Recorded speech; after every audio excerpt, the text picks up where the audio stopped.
Hey guys, tonight we're stepping back into the soot-laced air of Edwardian Britain, where your breath fogs in front of your face indoors and frost curls around your window panes like delicate lace. The winters are long, brutal and unrelenting, and if you're not careful they just might kill you. But the Edwardians? They survive, somehow.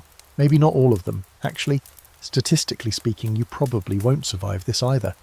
But that's half the fun, isn't it?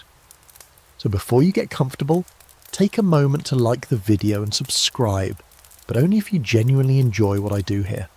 I'd love to know where you're tuning in from too. Drop your city and current time in the comments. Now, dim the lights, maybe turn on a fan for that soft background hum, and let's ease into tonight's journey together. You crack open the door to a dimly lit Edwardian street, and the cold hits you like a slap with an ice-covered glove. It's 1906, smog hangs low in the air, stirred only by the cough of a passing horse-drawn cab. The soot-blackened snow at the edge of the road crunches underfoot, a mix of ash, dirt and half-frozen mystery sludge. The houses are narrow, stoic little brick boxes, some with a candle flickering faintly behind thin curtains. You pull your scarf tighter, not that it does much good. The wool itches. Everything itches in this era. Let's face it, winter here isn't some romantic postcard scene. The Victorian era may have romanticised snowflakes and sleigh bells, but Edwardian winters are functional and fierce. They aren't trying to charm you, they're trying to outlast you. And yet the city thrums with life. Chimneys cough grey plumes into the sky, and you can smell the coal in the air, a biting tang of scorched rock always lingering in your throat. It's mid-December, and London's settling into one of its infamous cold snaps, the kind where even the gas lamps shudder. People hustle past, heads down, faces hidden under layers of wool and tweed. You're wearing as much as you can afford. 2 pairs of stockings, an undershirt, waistcoat, jacket, overcoat, scarf, gloves, still not enough. Your breath fogs the glass of a shop window filled with Christmas gewgaws you can't afford. Despite the season, the city's not sleeping. Bakers open early, the glow from their ovens spilling into the streets, attracting delivery boys and tired mothers like moths. Their hands are chapped and red, tucked under arms or clenched into fists. You catch sight of a match girl, bare fingers, threadbare shawl, peddling fire in a world too frozen to care. That's one of the first brutal truths you learn here. Warmth is currency, and most people are bankrupt. Your feet crunch across a slushy curb and narrowly miss a steaming pile of horse manure. Charming! You step around it, slipping just a little. No one stops to help. Everyone's in survival mode. A constable trudges past in his thick cape, his face pink from windburn, his moustache frosted like a sad little icicle. He nods to you, you nod back. In Edwardian Britain, even your nods are chilly. Above you, chimney pots release endless plumes, as homes desperately battle the cold with coal, thick, sooty and expensive. You can almost map the class divide by the scent of the smoke. Richer neighbourhoods have that deep, steady coal burn. Poorer streets smell like scorched rags and scrap wood, and down alleyways you'll find whole families huddled around stolen crates, burning anything flammable they can scrounge. Here's a curious tidbit. Edwardian London still has some leftover frost fairs in people's memories, where in the centuries prior the Thames would freeze over so solidly they'd set up shops, plays and even ox roasts on the river. But now, the Industrial Revolution has warmed the river just enough to ruin the tradition. The frost fair is a memory, the river too busy and too dirty to freeze the same way. But some old-timers still wistfully talk about those lost winters, as if freezing to death on a frozen river were somehow better. A newspaper boy shrieks about headlines you can't quite hear, something about unrest abroad probably, but you're more focused on the fact that he's in short pants in this weather. And that's the Edwardian secret, really. Everyone just pretends they're not cold. It's like a national character trait. You're supposed to stiff upper lip your way through frostbite and chilblains, as if acknowledging your own shivering would offend the monarchy. And while we're here, let's talk class, because how you survive this winter depends heavily on who you are. If you're lucky, you're middle class and have a small coal budget. You might even own a woolen hot water bottle. If you're really lucky, let's say upper crust, you've got servants to warm the bed, stir the fires and keep your gloves preheated. But if you're poor, you're lucky if your home has the glass in the windows and something besides rags stuffed in the cracks. The debate still rages among historians about whether the Edwardian winters were objectively colder than ours today, or whether it's just the lack of insulation, synthetic fabrics, and central heating that makes it feel that way. One side argues that a mini ice age lingered into the 20th century. Others say it's romanticised suffering and poor housing design that really made winters unbearable. Either way, your teeth are chattering just thinking about it. And while you're standing there, barely feeling your toes, a milkman passes by with frost in his beard, pulling a rattling cart. The bottles are already starting to freeze, their tops bulging with ice-capped cream. He gives you a nod too, like you're both in on this joke of a season. You wonder how many fingers he'll still have by spring. You duck into a narrow alley to avoid the wind, and a cat darts past your ankles, fluff doubled against the cold. Somewhere nearby, a woman's voice is singing, soft and cracked, probably trying to stay awake, or sane, or warm, maybe all three. So here you are, wrapped in Edwardian winter. No insulation, no central heating, no mercy. It's grey, gritty, and unrelentingly cold. And you've only just stepped out the front door. The morning commute, Edwardian style, is a cold, damp trudge through streets more obstacle course than roadway. You set off toward your destination. Let's say you're a shop assistant in one of London's countless drapery stores, and immediately regret waking up. Your boots, worn thin and stitched one too many times, soak through with slush before you're half a block from home. The wetness seeps in slow like a curse, chilling your toes until they feel like cold little rocks rattling around in wool. The cobblestones are slick with a delicate glaze of ice, invisible until you're halfway into a skid. You pass an omnibus, its horses plodding along with frost-encrusted nostrils, their breath hanging like ghosts in the air. The driver's wrapped in a greatcoat with a flask tucked into his side pocket, likely more for courage than warmth. The top deck passengers aren't so lucky. They're huddled together, half frozen, gripping the railings with red, gloveless hands. You catch the eye of one poor soul trying to light a cigarette, while the wind plays with the flame like it's a toy. He gives up. Smart man.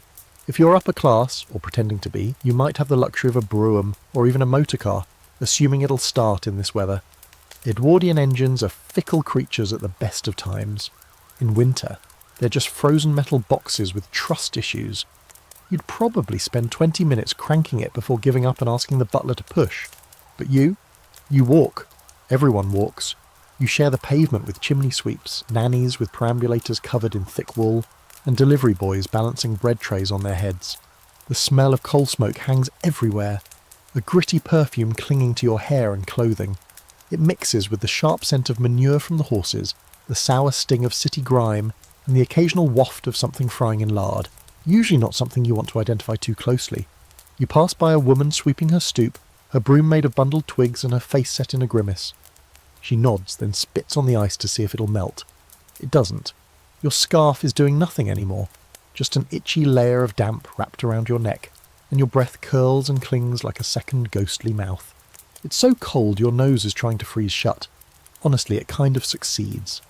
As you dodge piles of horse droppings, yes, frozen ones too, you try not to step on the hidden traps beneath the snow. Edwardian sanitation is inconsistent.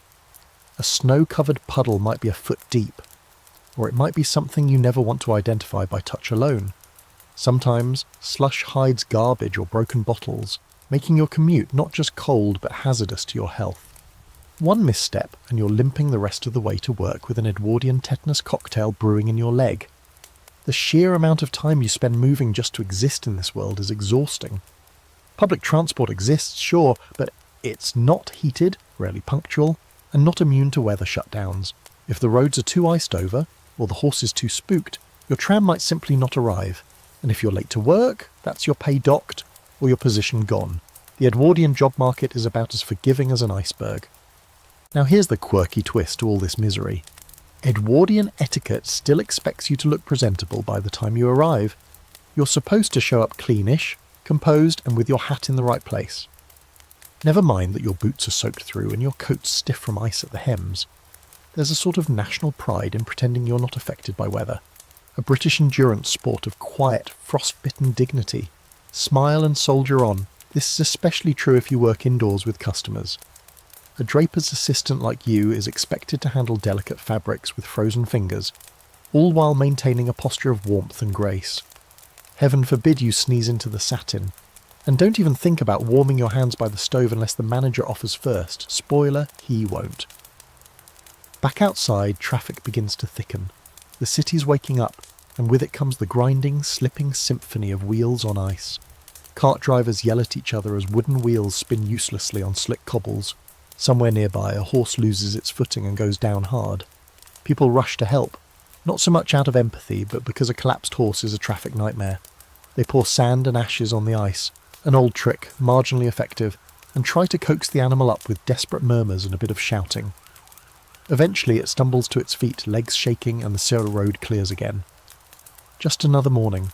Somewhere along your walk you pass a row of newspaper vendors warming their hands over tiny braziers, metal bowls filled with whatever fuel they could find. The heat is pitiful, barely more than symbolic. You hover near one just long enough to feel the promise of warmth, then keep moving before someone accuses you of loitering. They always do. At intersections, young boys offer to scrape the ice from your boots for a penny. Their fingers are raw, noses red, but they grin like it's a carnival. Some carry coal scuttles, others buckets of ash, hoping to sell a scoop to desperate homeowners on their way to work. And if you listen, really listen, you can hear the coughs echoing through alleyways and over rooftops. Damp, racking, hollow coughs.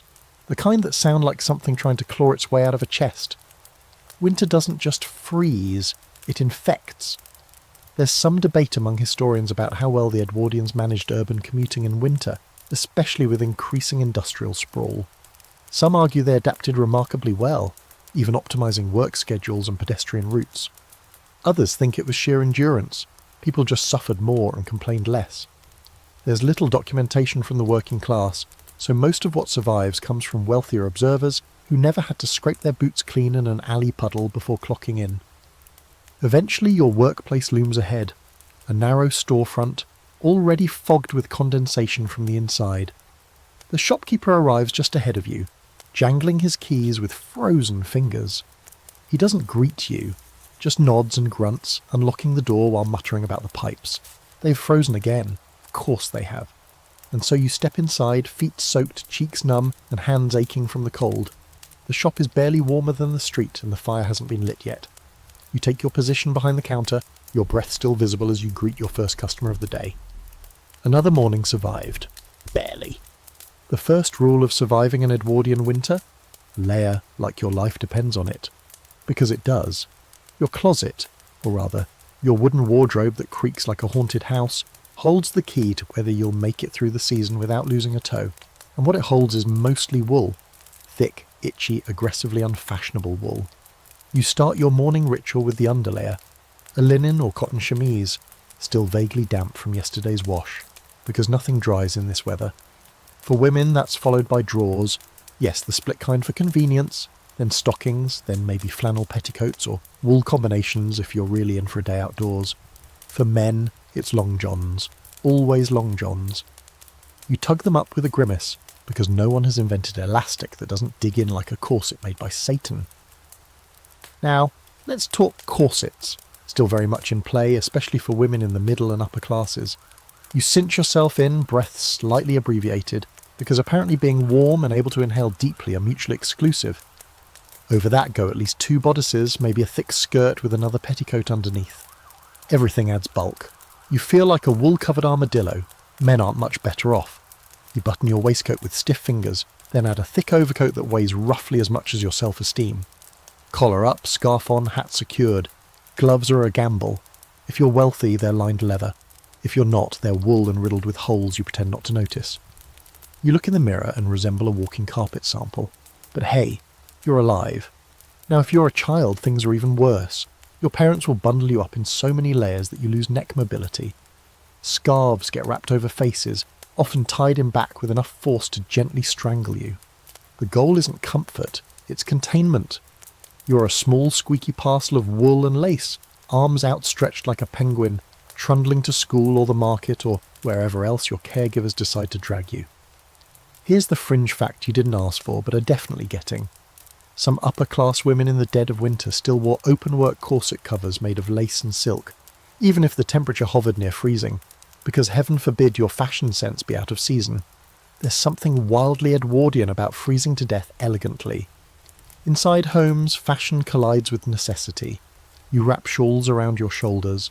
Bed jackets, fluffy, quilted, and slightly ridiculous, are worn at the breakfast table. Sometimes even gloves with the fingertips snipped off so you can still drink your tea without losing dexterity. It's not uncommon to sleep with your hat on. Entire pamphlets are published on how to remain chic while retaining heat, which might as well be titled How to Die Beautifully. And shoes, an abomination in this weather. Leather hardens in the cold and cracks if you're not diligent with polish. Most working class folk only own one pair, which means they get worn through snow, slush and horse muck alike. Your socks never fully dry. You shuffle around with a permanent wet patch in your sole. Now, if you're fortunate enough to have any say in what you wear and a dry place to keep it, you might own a muff. Yes, a muff. Not the giggle-worthy kind, but a thick, fur-lined hand warmer you clutch like a security blanket. Think of it as the Edwardian purse, only instead of lipstick and gum wrappers, it contains hope. Sometimes literally, a warm brick or a heated potato is stashed inside. You grip it like it owes you money. Class makes all the difference here. Upper-class ladies often wear real fur. Fox, ermine, even mink. Their cloaks are lined with velvet and trimmed with decorative buttons that cost more than your rent. The working class, on the other hand, resorts to layering hand-me-downs until they resemble overstuffed furniture. There's no aesthetic. It's survival couture. In rural areas, you'll find folks stuffing newspapers into boots, wrapping feet in rags, or even layering straw beneath skirts to trap body heat. It works, mostly. Your body starts to resemble a thatched roof, and while it might not land you in the pages of the ladies' realm, it will keep your knees from going numb on the walk to the dairy. But here's a little-known fashion twist. Edwardian society was beginning to flirt with the idea of practicality. Shocking, right? Woolen union suits for women started popping up in catalogues. Shorter skirts for walking became semi-acceptable. Bicycle bloomers and sensible boots were still controversial, but they were creeping into wardrobes. You could almost feel feminism approaching, wrapped in weatherproof layers. Still, not everyone agreed. There was considerable debate among moralists about whether bundling up too much encouraged laziness and softness. Yes, seriously, being cold, they claimed, built character. You couldn't make it through a London fog with weak ankles and warm feet. Some even claimed excessive warmth weakened the body's natural resistance. Never mind that your resistance is currently trying to abandon ship via chilblains. You toss on one last layer, maybe a greatcoat or a knitted cloak, and brace yourself. You can barely bend your arms. Turning your head is a 3-point manoeuvre, but you are armoured. For at least 20 minutes you'll feel something resembling warmth. After that your body will begin to shut down the extremities, and you'll once again discover the joy of wiggling your fingers for circulation every block and a half. A neighbour shuffles past, layered in mismatched wool, with a hot brick tied in a cloth and slung over her shoulder like a sad heating pad. You trade a look, solidarity and thermal absurdity. Neither of you will win any fashion medals today, but that's not the point. The point is not dying. Because in Edwardian Britain, warmth isn't comfort. It's a strategy. It's a full-body negotiation between dignity and survival. It's the art of wearing everything you own while pretending it was intentional. And now that you're finely dressed, puffing slightly under your 5-pound coat and itchy collar, you look outside and realise the snow's coming down harder. Flakes the size of shillings spiral in the air. The wind howls like it's mocking you. But you've got your scarf, your gloves, your potato-stuffed muff. You're ready. Probably. You step back inside your Edwardian home just for a moment, and the cold follows you in like an unwanted guest. The outside may be frigid, but inside, it's not much better. Your breath still curls into the air like cigarette smoke. The walls are thick, made of stone or brick, but insulation is mostly a dream, unless you count tapestries and stubborn hope. This place isn't meant to hold heat. It's more of a decorative suggestion than a shelter. The hearth is the heart of the house, and your entire winter survival depends on it. There's a fireplace in the main room if you're lucky, but nowhere else. Bedrooms, iceboxes, kitchens, barely warmer, and only if someone's been cooking all morning. The fire in the parlour sputters as you poke it to life, sending a plume of smoke up the flue. You cough. Every good fire starts with a little minor lung damage. You toss on a few pieces of coal from the scuttle, watching them spark to life. Coal dust is everywhere. In your hair, your lungs, even your tea if you don't cover the pot. but it's the only thing keeping you from freezing to death in your own sitting room. The coal man delivers twice a week, if the roads are clear. His cart leaves sooty black trails on the cobbles, and his voice is always hoarse from yelling and weather. You pay by the sack. The quality varies, and so does the burn. Sometimes the coal hisses and pops like it's got secrets. But you don't just rely on coal, you layer the tricks, literally. You place a fire brick in the grate to retain heat longer. You close off doors to rooms you don't need. Heavy curtains hang not just at windows but across doorways to trap warmth in a single area. At night you bank the fire carefully, burying it in ash to keep a slow burn till morning. It's like babysitting a sleepy volcano. In the evening the room gets a faint orange glow, shadows dancing up the wallpaper like they're telling stories. You huddle close with a blanket over your knees, one hand on a mug of something warm, likely weak tea or watered ale, and the other extended as close to the fire as you dare without singeing your knuckles. The cat, if you're smart enough to have one, claims the closest spot, curled in a tight ball of smug fluff. Now let's talk chimney maintenance, because yes, it matters. A blocked flue doesn't just mean smoke, it means death. Chimney sweeps, often boys as young as 8, crawl up inside those narrow shafts, scraping soot with little more than a brush in sheer desperation. There's always the fear of them getting stuck. It happens more than you'd like to think. That's the fringe horror no one wants to dwell on. Your cosy winter evening might have once depended on a child coughing inside your chimney like a Dickensian poltergeist. Of course, the fireplace is just one part of the warmth game. The rest is about managing what little heat you can generate. You roll up cloths or rags to block the drafts from windows and under doors. You shove newspaper in gaps in the walls. If you're extra desperate, you nail bits of carpet to the walls for insulation. It's ugly, but at least the frost won't bloom on the wallpaper like some floral revenge of nature. And speaking of wallpaper, there's an ongoing scholarly debate about whether it helped keep homes warmer or made no difference at all. Some argue the extra layer of paper and paste gave a marginal buffer against cold air. Others say it just provided a surface for condensation to freeze prettily in the mornings. Either way, you're scraping frost off your walls before breakfast, so you're not sure it matters. Let's not forget lighting. Gas lamps, candles and oil lanterns all contribute a tiny bit of warmth, but mostly they make the room glow just enough to remind you how much you're shivering. The gas lamps hiss and flicker when it's windy outside, like they're nervous too. Candles smoke if the wicks are cheap. Oil lamps stink. But light in winter is gold. Darkness is colder somehow, like it conspires with the frost. When you head to bed, you carry the warmth with you. Literally. You've heated a brick in the fire, wrapped it in flannel, and tucked it under the covers an hour before you lie down. It's still warm by the time you climb in. If you're fortunate, you have a metal hot water bottle. Heavy, efficient, and liable to scald you if you're not careful. You stuff your bed with layers, wool blankets, patched quilts, sometimes even your coat if it's really bad. Sleeping in your day clothes isn't uncommon.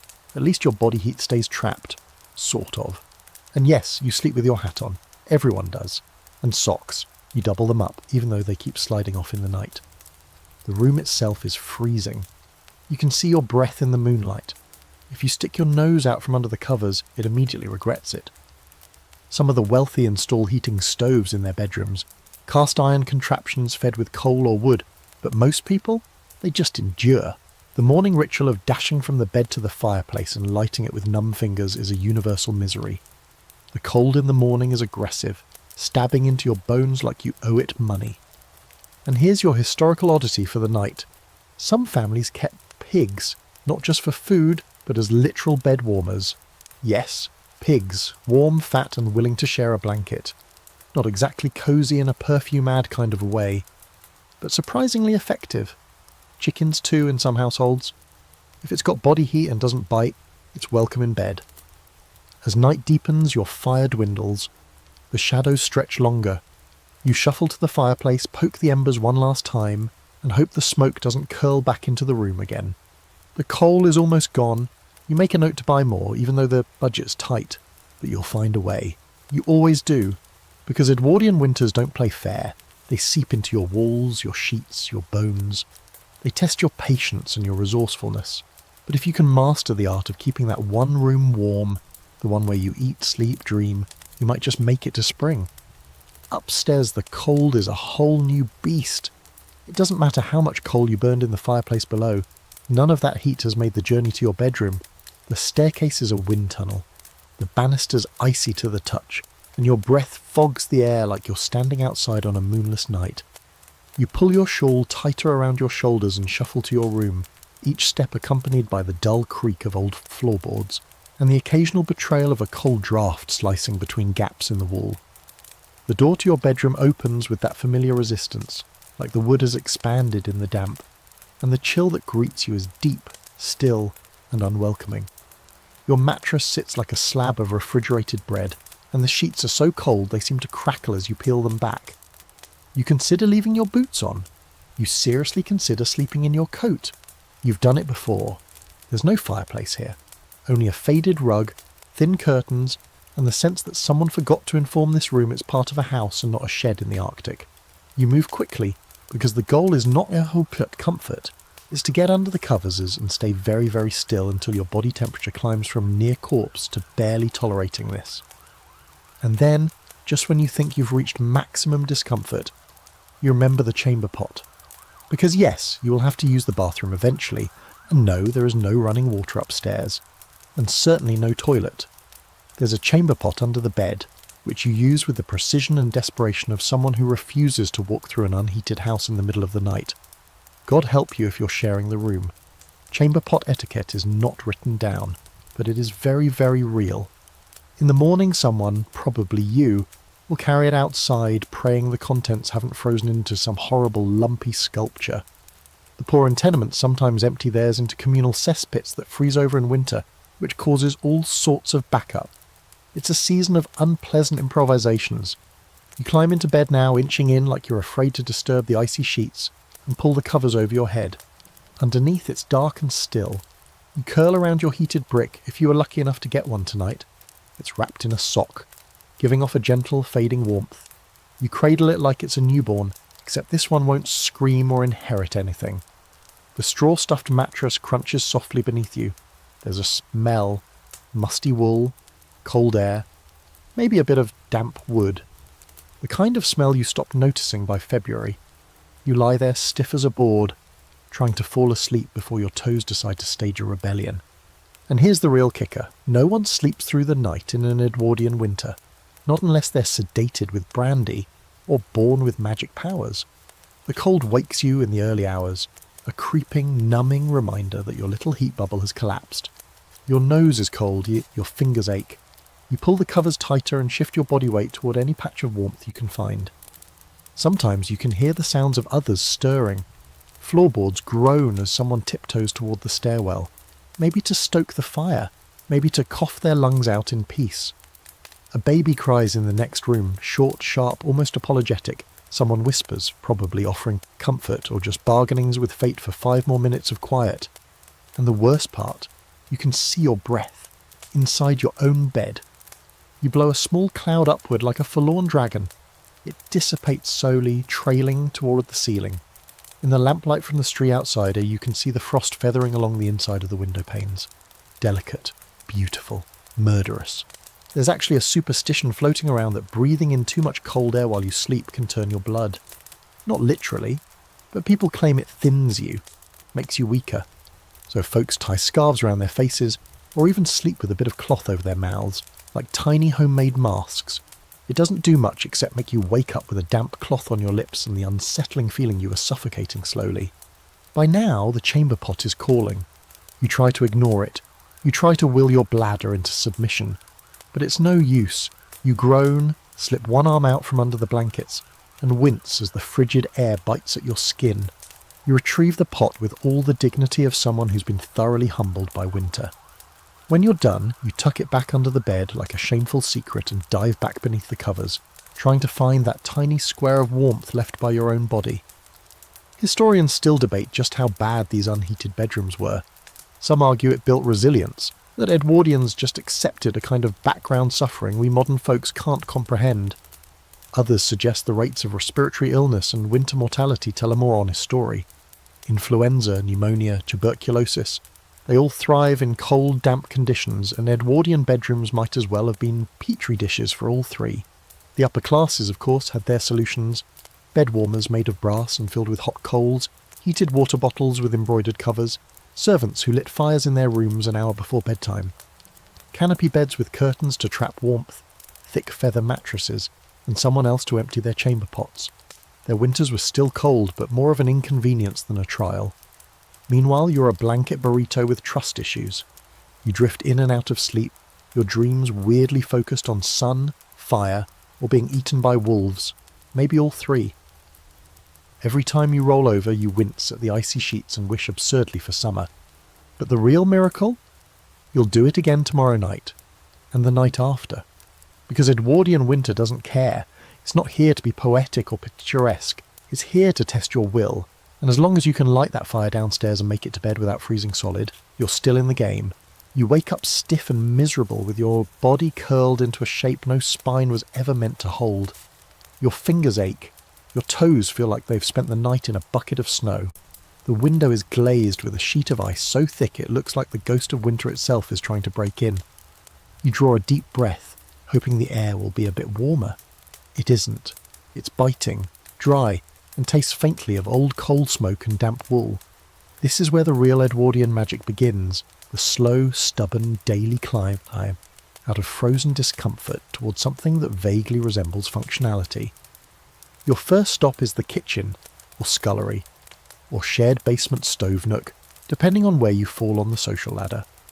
If you're middle or working class, this is where everything happens. Cooking, washing, warming up your face over a bubbling pot. If you're a servant, you're already down here, hours before anyone else wakes up, building the first fire of the day and cursing hoarsely under your breath as the flue refuses to draw. The stove groans as you feed it kindling and pray for a decent draft. Once the flames take, you get that familiar glow on your face. The relief of something almost warm. It's not much.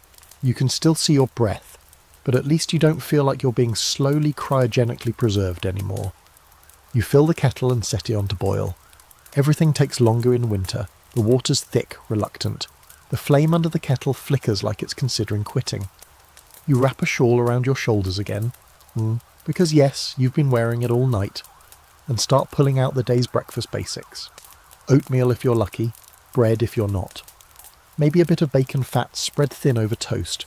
A working class staple so unglamorous it never even made it into period dramas. The kitchen itself is a place of contrasts. There's the stove belching warmth in one direction, and then the corners of the room, which might as well be the Antarctic. Your breath fogs up in patches as you move from one side of the room to the other. You open a cupboard and it's colder inside than out. The butter is stiff and the bread cracks as you try to slice it. The jam has formed a crust. You consider dunking everything in hot tea. That's the answer to most problems in this era anyway. For the truly poor, breakfast in winter might be just tea and whatever you can toast over a flame. That's why a good fire is everything. It's not just heat, it's hope. The working class clings to it like a lifeline. You warm your socks over it, dry your gloves, heat your meals and toast your fingers until they start to hurt in reverse. That strange pins and needles thawing ache that says you're not dead yet.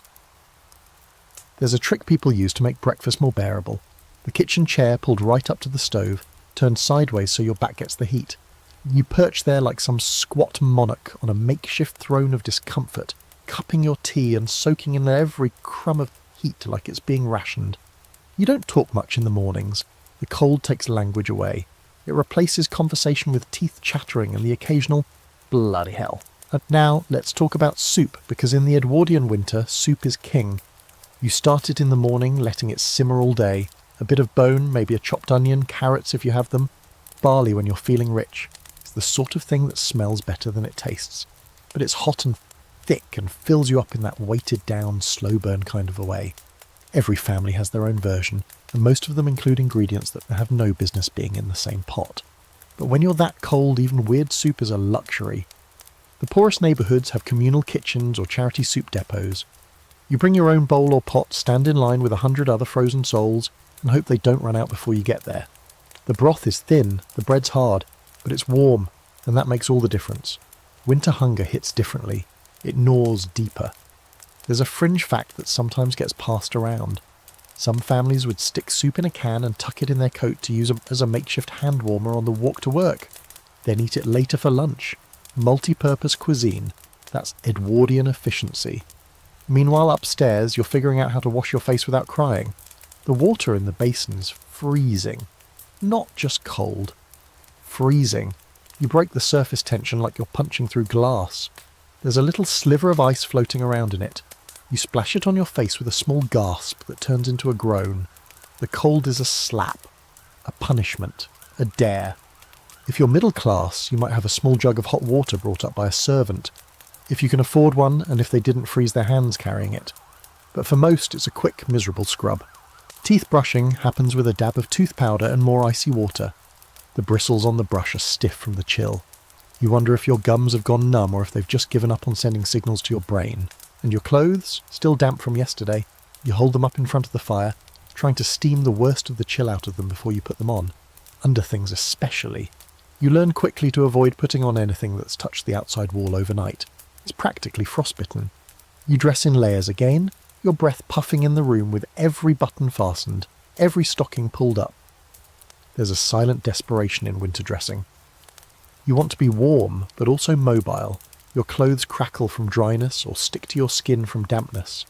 You say a little prayer over your boots. May they not leak today, and may the laces not snap in the cold like they did last Tuesday. Outside, you can already hear the clatter of carts, the distant shouts of the milkman, the bell from the bakery as the first loaf hits the counter. You wrap your scarf, slip on your gloves, and head out again, hoping the soup at lunch is better than last time and that the wind's shifted just enough to miss your face on the walk to work. Because really, that's the rhythm of it all. Wake, fire, warm, soup, work, repeat. You find ways to get through. A hot drink, a lucky pair of socks, a few extra embers in the grate, maybe a good story around the fire if you're lucky, or just someone to share your chair with when the world goes dark and cold and sharp again. There's a chill even the fire can't reach, and you'll find it in the household hierarchy. The warmth in an Edwardian home is distributed, just like everything else, by class, status and proximity to power. Downstairs, where the servants live and work, the winter isn't just inconvenient. It's personal. It seeps into every task, every corner of the scullery, every bucket of ice-cold water hauled up from the pump. Upstairs, where the drawing room flickers with soft firelight and someone might serve you tea with lemon, you'd almost think winter wasn't that bad. That illusion costs money, and usually someone else is suffering. If you're one of the house staff, and you are, at least for tonight, you wake before the sun rises. Your boots go on cold, your sleeves stick to your damp skin, and you move like a ghost through a house that doesn't want to wake up. Your first job? Stoke the fires. Not one. All of them. The one in the drawing room, the one in the study, the one in the master bedroom if you're lucky. You light them before the household sees daylight, and usually before you've had a single sip of tea. You do it with red raw fingers that haven't thawed in weeks. The bucket of coal bangs against your knee as you carry it from grate to grate, hoping the dust doesn't cling too visibly to your already tired uniform. The kitchen fire you lit at 4:45 a.m. is the only one that gives off any real warmth, and even that's not for you. It's for the porridge, the boiling water, the toast. You grab bits of heat where you can, hands hovered near the oven door, cheeks brushed against warm copper pots, but you never stay long. There's no time. The mistress wants hot coffee. The master's bath must be ready. Little Miss Adelaide's boots must be warmed and waiting by the schoolroom door. God forbid they be cold when she slips her tiny, privileged feet into them. Meanwhile, your own room, the attic space barely tall enough to stand in, is frozen stiff. You sleep next to a sloped wall, and the plaster near your pillow is speckled with frost most mornings. No one lights your fire because there isn't one. You curl up under thin blankets and wear your work dress to bed, just to keep from having to change in the morning's frost-laced air. There's a chamber pot, cracked and stained, and if it sloshes when you carry it down in the morning, you pray no one notices. Servants are meant to be invisible, especially when they're uncomfortable. If you're part of the family upstairs, the winter experience is tailored for comfort. The drawing room is a warm haven, glowing with lamplight and the crackling of coal. The family gathers in the evenings with books, knitting, and soft murmured conversation. A bell rings when more tea is needed. You answer it. They don't worry about firewood, frost, or frozen sheets. Those are your problems. And let's not forget the bathrooms, or lack thereof. A grand home might have a full indoor lavatory with a flushing toilet and hot running water. But even then, it's the family bathroom. Servants use a cold tap in the scullery or a metal basin in the corner of their attic room. Baths are rare, unless you count the weekly tin tub placed in the kitchen near the stove. You fill it by kettle, you empty it by hand. You scrub with carbolic soap so strong it makes your knuckles crack. Meanwhile, upstairs, the lady of the house reclines in a ceramic tub with lavender oil and a book of poetry. The servants are the ones who carried the hot water up 3 flights of stairs to make it happen. The contrast is brutal. Upstairs, there's foot-warming pans slid between the sheets before bed. There's thick carpets, heavy drapes, and servants to close the windows properly. Downstairs, there are drafty corridors and stone floors so cold your toes go numb through your shoes. The kitchen door leaks wind. The laundry room is an icebox where the wet sheets freeze to the line. You wring them out until your arms burn and your wrists ache, and you pray they dry by week's end. And yet, for all its harshness, the servant class develops its own strange code of winter survival. Little tricks pass down from one to another. You learn to warm your boots by resting them briefly near the oven. You place newspaper inside your corset to cut the wind. You rub goose fat on your hands and wrap them in cloth overnight. Yes, it's greasy, and yes, it works. You steal leftover tea leaves to dry and rebrew later. You stand near the stovepipe when no one's looking, just to feel its quiet warmth radiate into your spine. There's an unspoken solidarity downstairs. You share soup. You whisper gossip. You laugh about the ridiculousness of Miss Adelaide's 20-minute tantrum over mittens. And when the frost creeps in through the pantry walls, you press your palms against the warm dishwater and close your eyes, just for a second. It's not peace, but it's something. Historians often debate just how miserable servant life really was during these winters. Some point to the strict hierarchies, the long hours, the cold sleeping quarters, and say it bordered on cruelty.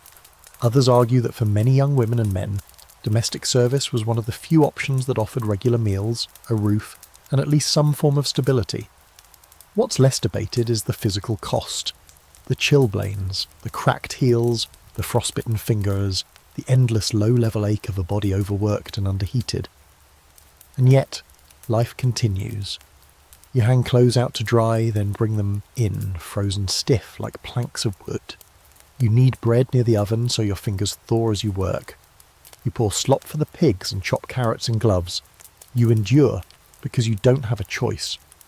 Winter in an Edwardian household isn't equal. It never was.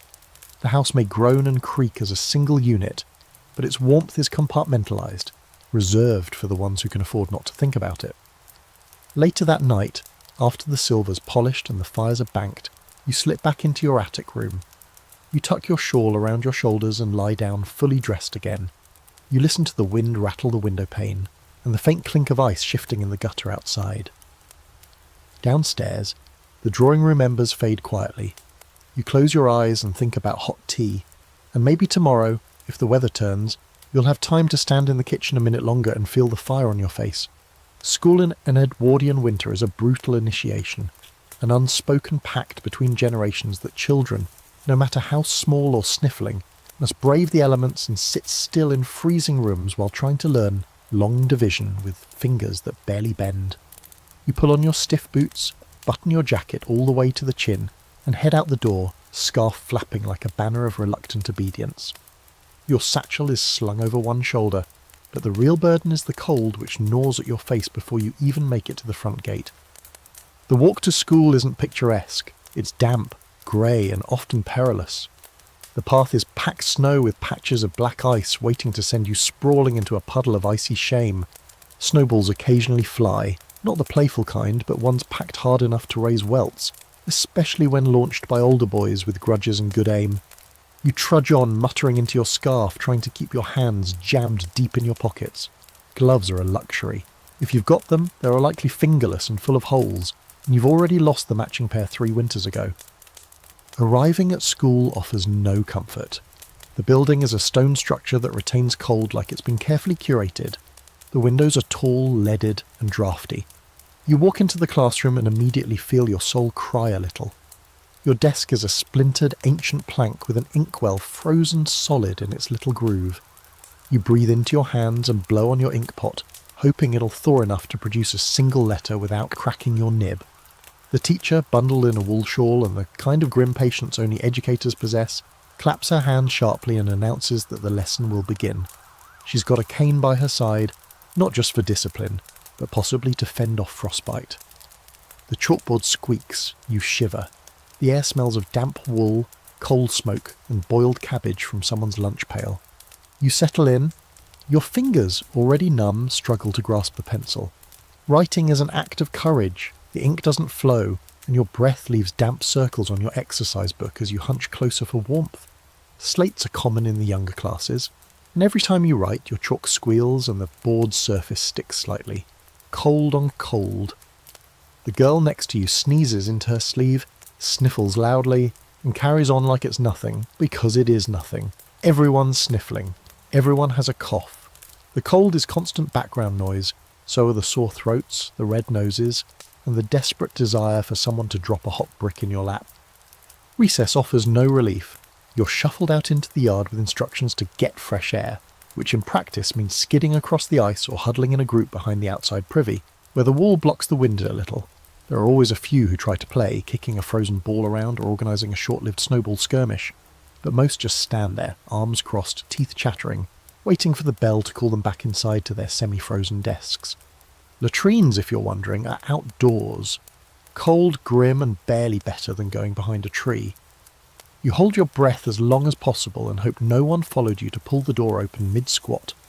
Some schools upgrade to indoor toilets in the cities, but even those are more theoretical comforts than actual improvements.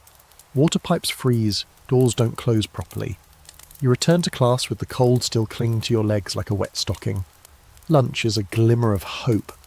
You open your pale or cloth-wrapped bundle to reveal bread, maybe jam, maybe some leftover stew if you're especially lucky and your family has a kettle on the stove all morning. Everything is cold meat, cold cheese, cold tea in a bottle that might have been warm once but is now just a damp reminder of better times. You chew quickly, huddled near the radiator, if the building has one, and it works, which is never guaranteed. Teachers endure it too, wrapped in layers, fingers red and stiff, chalk crumbling under their touch.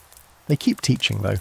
Recitations, Latin drills, arithmetic. You try to focus, but your toes are staging a rebellion in your boots. Some days, you're not sure if you're absorbing knowledge or just slowly freezing into a more educated statue. Now, here's your quirky detail for the night. In particularly bad winters, some teachers would bring in heated stones or bricks wrapped in cloth and set them at the foot of the classroom for children to rotate, turn standing beside. A sort of shared, slow-roasted moment of reprieve. If you got too close, your socks would steam. If you stood too far, you'd miss your chance entirely. There was a pecking order to it, of course. The older boys muscled in first, the younger kids got whatever warmth was left. At the end of the day, the bell rings and the stampede begins. Children bolt for the door like the building is collapsing behind them. Outside, it's getting dark. The winter sun barely bothers to show up most days, and by 4 in the afternoon the street lamps are already lit. Your walk home is quieter, more resigned. You pass other children heading in other directions, all with the same blank, slightly wind-chapped expressions of survival. You try not to slip. You fail, you laugh it off and brush the snow off your sleeve, because there's still pride left somewhere under the layers. Back at home, your mother is tending to the fire, and the house smells like boiled potatoes and something vaguely meaty. You hang your coat by the hearth, not that it'll dry fully before tomorrow, and peel off your wet socks. Your toes are red and angry looking. Someone hands you a bowl of something hot, soup again, and you wrap your fingers around it like it's gold. There's a debate among historians about just how miserable Edwardian schooling really was in the winter. Some suggest the accounts are exaggerated, that the hardship built character and created resilient children. Others argue it was nothing short of institutionalized discomfort, contributing to stunted growth, poor health, and a deep, lifelong resentment of anything involving chalk. Either way, you lived through another school day. You didn't lose a finger. You copied your Latin phrases. You narrowly avoided being hit by an ice lump snowball. That's a win. You climb into bed that night with tired legs and frozen memories, knowing tomorrow will be just like today, and that somehow that's enough. Even if you've got a roof over your head, a job to trudge to and soup at the end of the day, you're still better off than the countless Edwardians who call the street their home. And in winter, the street is especially cruel. It doesn't care about your age, your story, or whether your boots have soles. If you're poor and outdoors when the frost settles in, you quickly learn that the city's cold isn't just weather. It's a slow, quiet predator. You wake up beneath a blanket that's more holes than cloth. It might be shared with a sibling, a parent, or a stranger. If you're lucky, you've tucked yourself into the doorway of a bakery or behind the steam grate near a laundry. But there's no real escape. The damp has already gotten into your bones. Your hair is crusted with frost where your breath rose and fell against it through the night. You don't unfold yourself, you unthaw. And the day begins not with a plan, but with a question. How do you stay warm enough to stay alive? Street life in Edwardian winter is a grim education in resourcefulness. You start moving the moment your eyes open. Movement is heat. You keep walking, sometimes in circles, sometimes to nowhere in particular. Public buildings are your salvation and your curse. Churches might let you sit for a while, but the pews are unheated, and you're not always welcome. Libraries are warmer, but expect quiet, and librarians don't love the smell of people who haven't had a real wash in a month. You don't blame them, but it doesn't stop you from slipping inside and sitting as close to the gas lamp as possible until someone asked you to leave. For food and warmth, you turn to the markets. Outdoor stalls bustle even in the snow, though fewer vendors show up when the weather turns vicious. You hover near the roasted chestnut sellers, breathing in the smoky, sweet warmth of the fire that crackles beneath their carts. You don't buy, of course not, but you stand there long enough to feel your fingers again. Some sellers chase you off, others don't. The real saints toss you a cracked chestnut when no one's looking. One of the quiet tragedies of winter is the match girl. They're everywhere. Thin arms wrapped in rags, matches bundled tightly in their palms, their breath freezing as they whisper, "Buy a box, sir?" They don't sell much. People are in too much of a hurry, but the girls keep offering, their eyes hollow but persistent. There's a reason that one fairy tale ends the way it does. Cold isn't metaphorical here. It's real. It's final. And yet, in this frozen underworld, there's an odd sense of rhythm. The shoe shiners still sitting on wooden boxes with frost crusting the edges. The street musicians wrapped in shawls and old military coats, playing fiddles or harmonicas with numb fingers. You've got the lamplighters too, those silent silhouettes who emerge at dusk to light the gas lamps with long poles. Faces shadowed by caps, their breath hanging in clouds as they step from street to street like melancholy angels. One lamplighter, you know, old Bertie, wears a ridiculous pair of mittens tied with string around his wrists. He says they were his mother's. They're pink and knitted and unravelling at the edges. Every winter you think this will be the one where you stop seeing him. Every spring he's still there, shuffling along with his slow careful gait and a pipe clamped between his teeth, unlit but comforting. Beggars huddle near the church steps, bundled in layers that resemble nests more than clothing. Some are veterans, too broken for factory work. Some are women with infants swaddled tight against them, whispering lullabies into tiny blue-tinged ears. The city doesn't pause for any of them. Horses clop past, wheels splash icy slush onto legs already soaked. Life rolls on, and the cold sharpens everything, poverty, hunger, fatigue, like a knife honed onto stone. At night, you look for heat wherever you can. Boiler rooms, if you're brave. They are dangerous, illegal often, and full of rats, but they're warm. Sometimes you sneak into abandoned houses, wrapping yourself in curtains or crawling into cupboards just to escape the wind. The police might drag you out or not. It depends on the constable. Some look the other way. Others believe suffering builds character. There's an ongoing debate among historians about the homeless population in Edwardian Britain, especially in London. Some records suggest their numbers surged during harsh winters. Others argue that census data underrepresented transient populations, especially women and children. What's not debated is the toll it took. Frostbite, pneumonia and starvation weren't just possibilities, they were weekly statistics. The workhouse offered shelter, yes, but at a steep price: your freedom, your family's unity and your dignity. Many chose the streets over that cold, bureaucratic version of salvation. Still, the city has its own quiet alliances. A shopkeeper might leave out stale bread. A washerwoman might share a cup of broth. Children band together, forming packs for safety and warmth. They stuff newspapers into their coats for insulation, sleep in stairwells, and use each other's bodies as human blankets. It's bleak. It's brilliant. It's survival. Edwardian style. And then there's the snow. When it falls, it briefly transforms the misery into something surreal. The city hushes. Gas lamps glow soft halos in the darkness. Even the beggars lift their eyes. Children, those still lucky enough to have boots and energy, race through the snowbanks with shrieks of laughter, crafting lopsided snowmen and throwing crooked snowballs. For a minute, winter is magical. And then your fingers go numb again. You find your corner, a dry stoop with a bit of overhead shelter, and curl into yourself like you're trying to vanish. The wind whistles down the alley, and you tuck your scarf tighter. Pressing your chin into your chest, you close your eyes, not because you're sleepy, but because it's easier than staring at the frost inching toward your feet. Some people won't wake up tomorrow. That's the reality. But most will, because Edwardians are stubborn. They grumble, shuffle, layer up and move forward. The city may try to freeze you out, but you refuse to go quietly. Not yet. You've made it to market day, and despite the heavy frost clinging to the cobblestones and the bitter wind that slices through your coat like it's got something personal against you, you're here, along with half of the city. The streets are lined with stalls under sagging tarps, breath misting above each vendor like tiny weather systems of their own. And everything is cold. The produce, the coins in your pocket, the hands passing you a half-dozen eggs, all of it stiff with the stubborn chill that never lets up in Edwardian winter. Your fingers barely work. The wool gloves you're wearing have a thumb hole and one of the fingertips has surrendered entirely. You try to tug your scarf higher over your nose, but it's stiff from yesterday's snow and now smells faintly of coal smoke and cabbage. Welcome to the working-class marketplace in December, where nothing is warm and no one pretends otherwise. You start with the vegetable stand. The carrots are limp and icy. The turnips are rock hard, like they've given up trying to be edible and now aspire to be weapons. Cabbages still look fairly smug, but they always do. Root vegetables are the stars of this season, not because they're especially delicious, but because they survive, much like you. You tap one of the potatoes. It thuds back at you with a dull, frozen solidity that's vaguely insulting. You put it in your sack anyway. The butcher's stall is a more visceral experience. Steam rises off the raw cuts displayed on wooden tables. They are not kept cold so much as kept outside. The weather does the preservation work.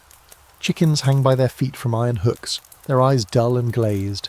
A thick-jowled man in a blood-specked apron hacks at a side of mutton with casual aggression. His breath puffs around him as he nods at you. You nod back.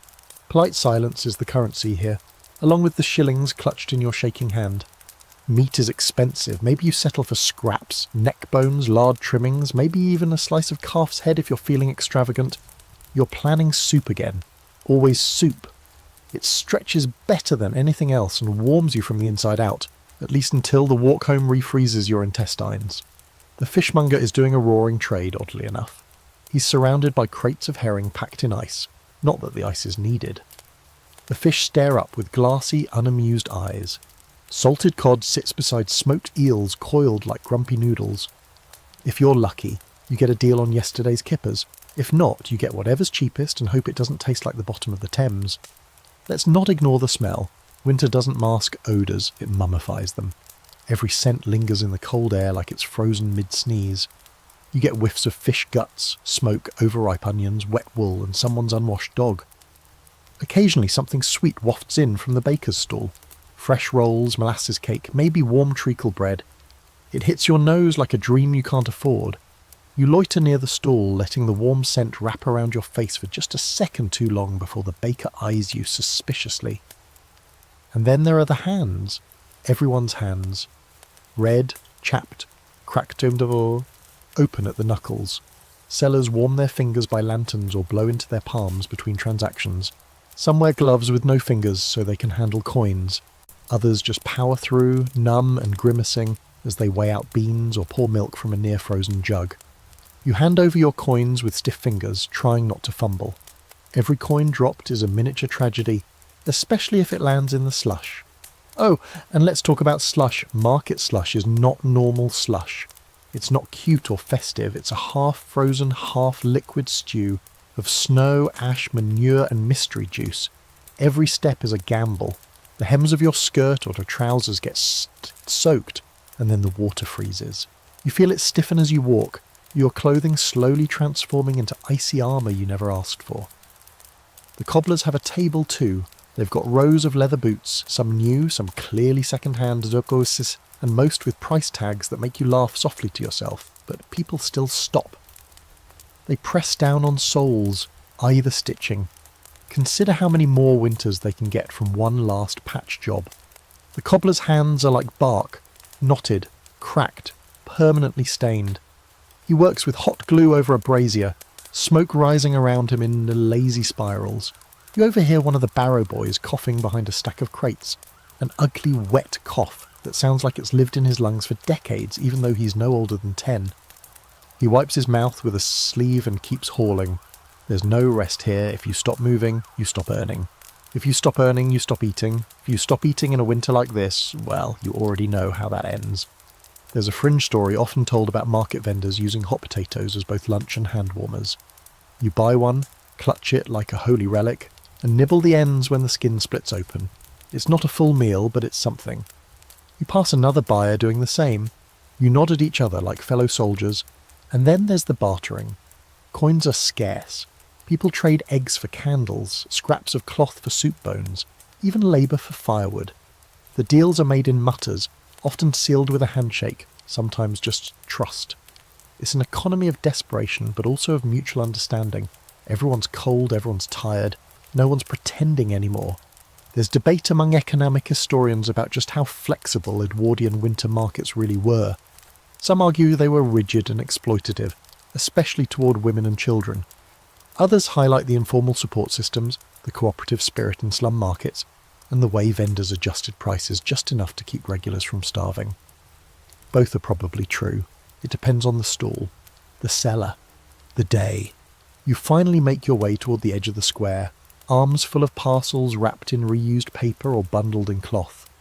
The snow's coming down again, thick, wet flakes that slap your face instead of floating gently. You duck your head, adjust your scarf, and plough forward through the slush.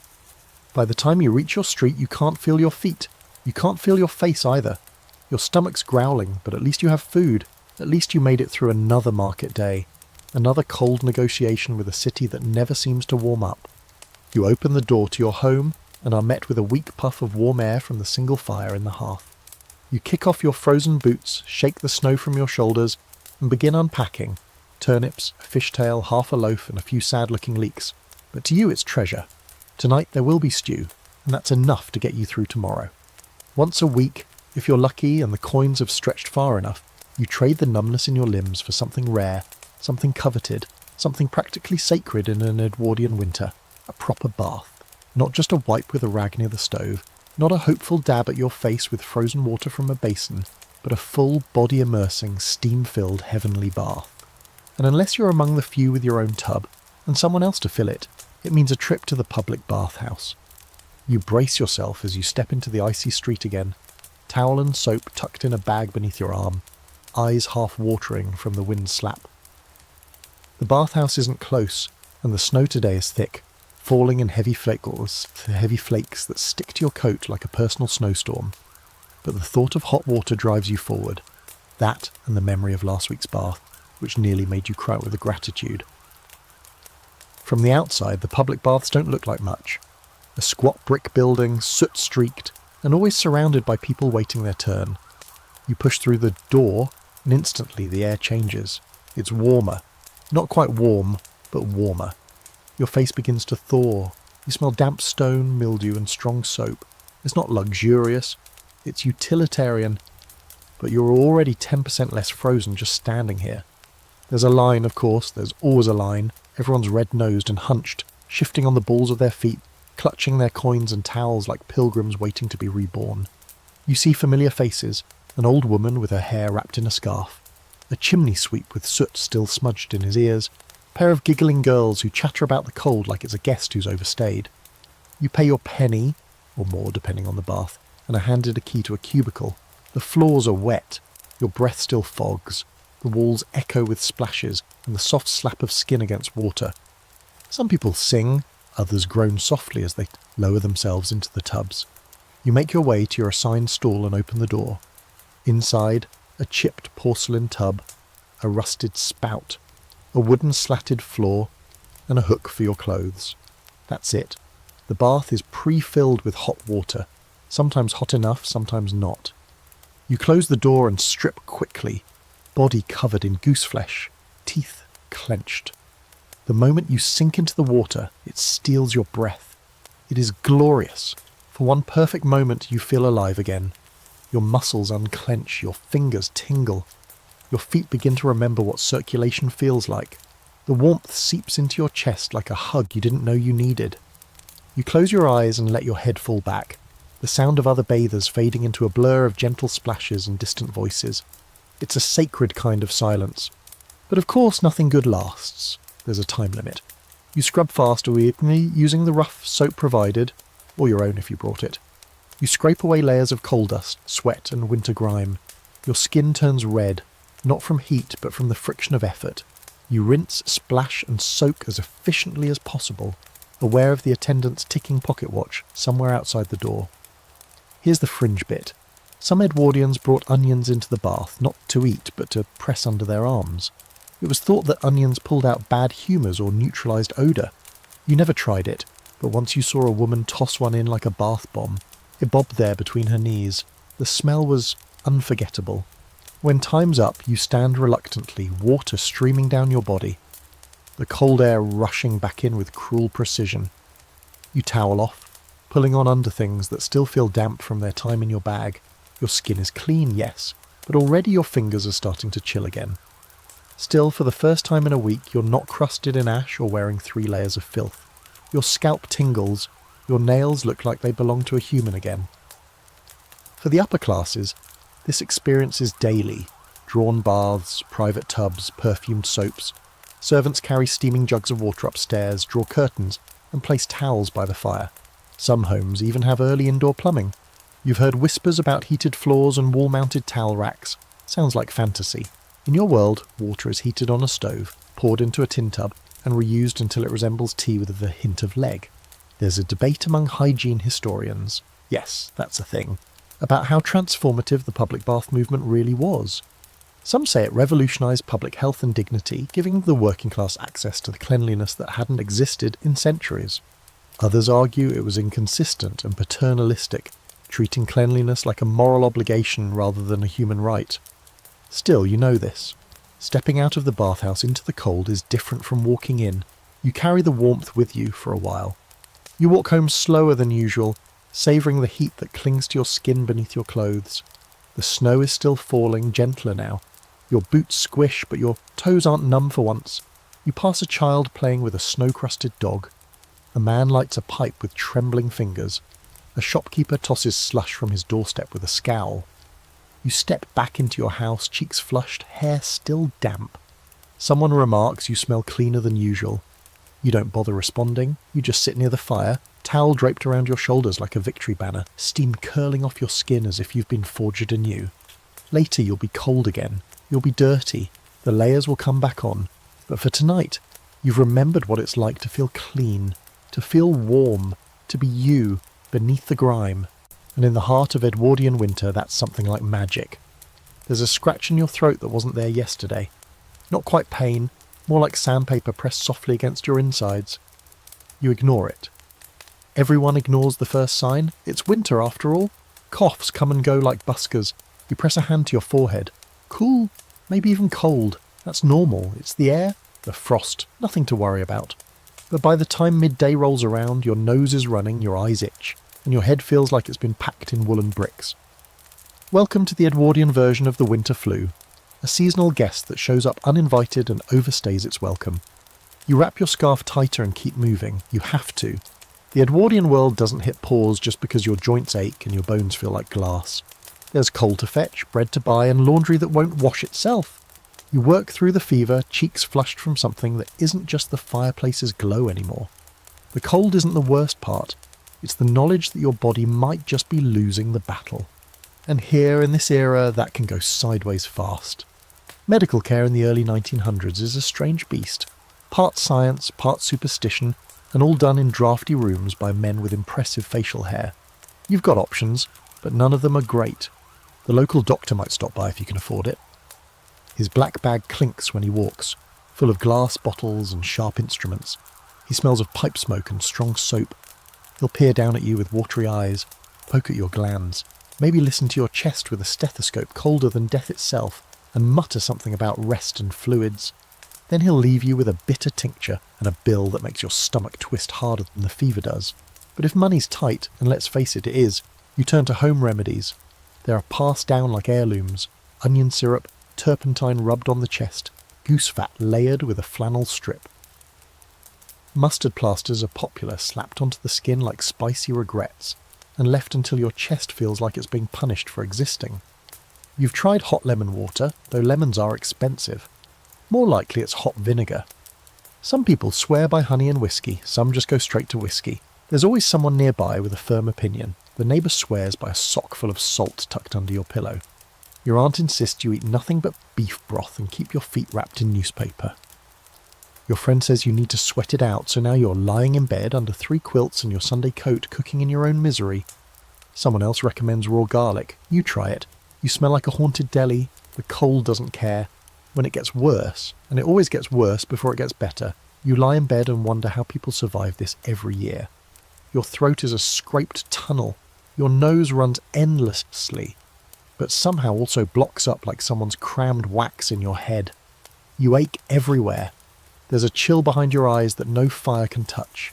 You can't taste your soup. You wonder briefly if you've already died and just haven't gotten the memo. And while you're curled under your covers, coughing into a rag that used to be white, you remember all the things you were warned about. Pneumonia, consumption, the grip. No one calls it influenza yet, not formally, not the way we understand it today. It's just the illness. The one that sweeps through tenement blocks and leaves cribs empty. The one that clings to the lungs and drags you down, slow and relentless. You hear stories of families with 5 sick children, and only one making it through. You don't let your mind stay there long. Of course, the rich get sick too, but their beds are warmed. Their broth comes in silver bowls. Their doctors arrive in carriages and linger longer, and even have access to new medicines, quinine, morphine, even early versions of aspirin if you're lucky and daring. But the working poor, they have prayers and plasters, and maybe a bit of brandy hidden in the cupboard for when things get really dire. Here's your quirky historical footnote. Some Edwardian mothers would hang a string of cut onions around a child's neck as a protective charm against illness. Not eat them, just wear them.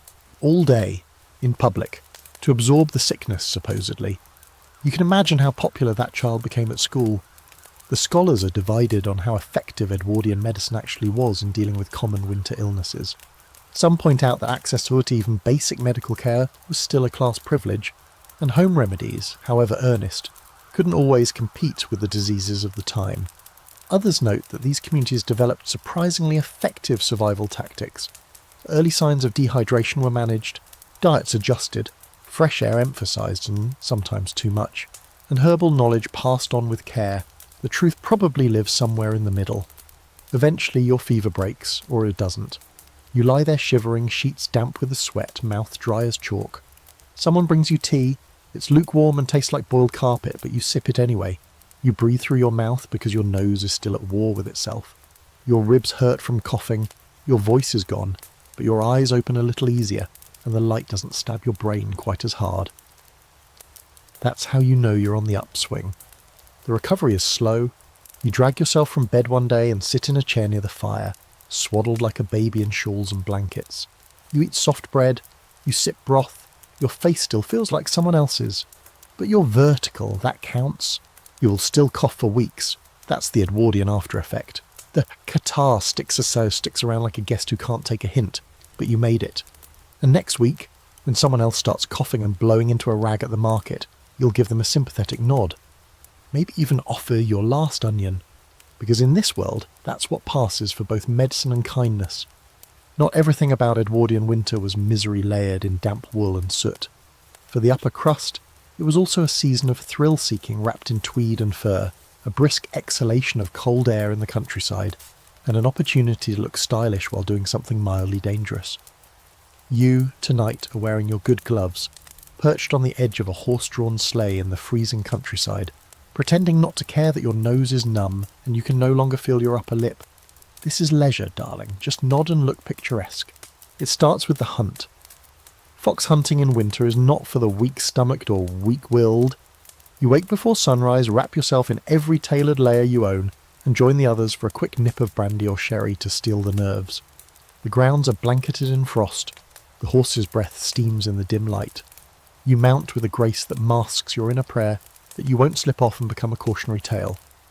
The horns sound, the dogs bark, and the chase is on. If you're actually involved, it's freezing chaos, galloping through frozen fields, ducking branches, and occasionally crashing through slushy ditches. If you're a guest who's just here for the aesthetic, you stay back, smile broadly, and declare how invigorating it all is. By mid-morning you're already soaked with sweat under your layers, but that's fine. So is everyone else. Foxes, on the other hand, are less enthusiastic about the tradition. After the hunt, it's back to the manor for hot soup, a fire roaring in the hearth, and stories that somehow always end with someone falling into a stream. You warm your boots by the grate and sip something rich and warm from a porcelain cup. Cognac, chocolate, possibly both. Your cheeks are pink, your limbs ache in that good way, and you look like something from a Christmas card, if the card came with calluses and mild frostbite. But hunting wasn't the only winter pastime for the Edwardian elite. There was skating, ice skating, that noble and occasionally humiliating pursuit. Lakes and ponds, if frozen thick enough, became impromptu social arenas. You lace up your leather skates with numbed fingers, wobble to your feet, and immediately regret every decision leading to this moment. The first step is always an adventure. The second one is usually closer to a faceplant. Still, once you're moving, there's something euphoric about it. The sound of steel on ice, the echo of laughter across the lake, the way the trees blur past as you build speed. It's almost enough to forget you're basically hurtling along a frozen death trap with shoes that hate you. Couples glide hand in hand, cheeks flushed, scarves flapping behind them. Children crash and scream with joy. Someone brings a gramophone and plays tinny waltzes. A picnic gets set up with thick blankets and slabs of fruitcake that might have been frozen since last year. For the wealthier crowd, winter sports abroad are gaining popularity too. Switzerland is the fashionable destination.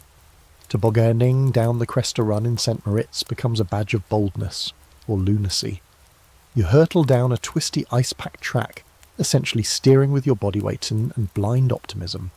Broken bones are common, dignity is rare, but if you manage it without screaming or vomiting, you're basically a celebrity.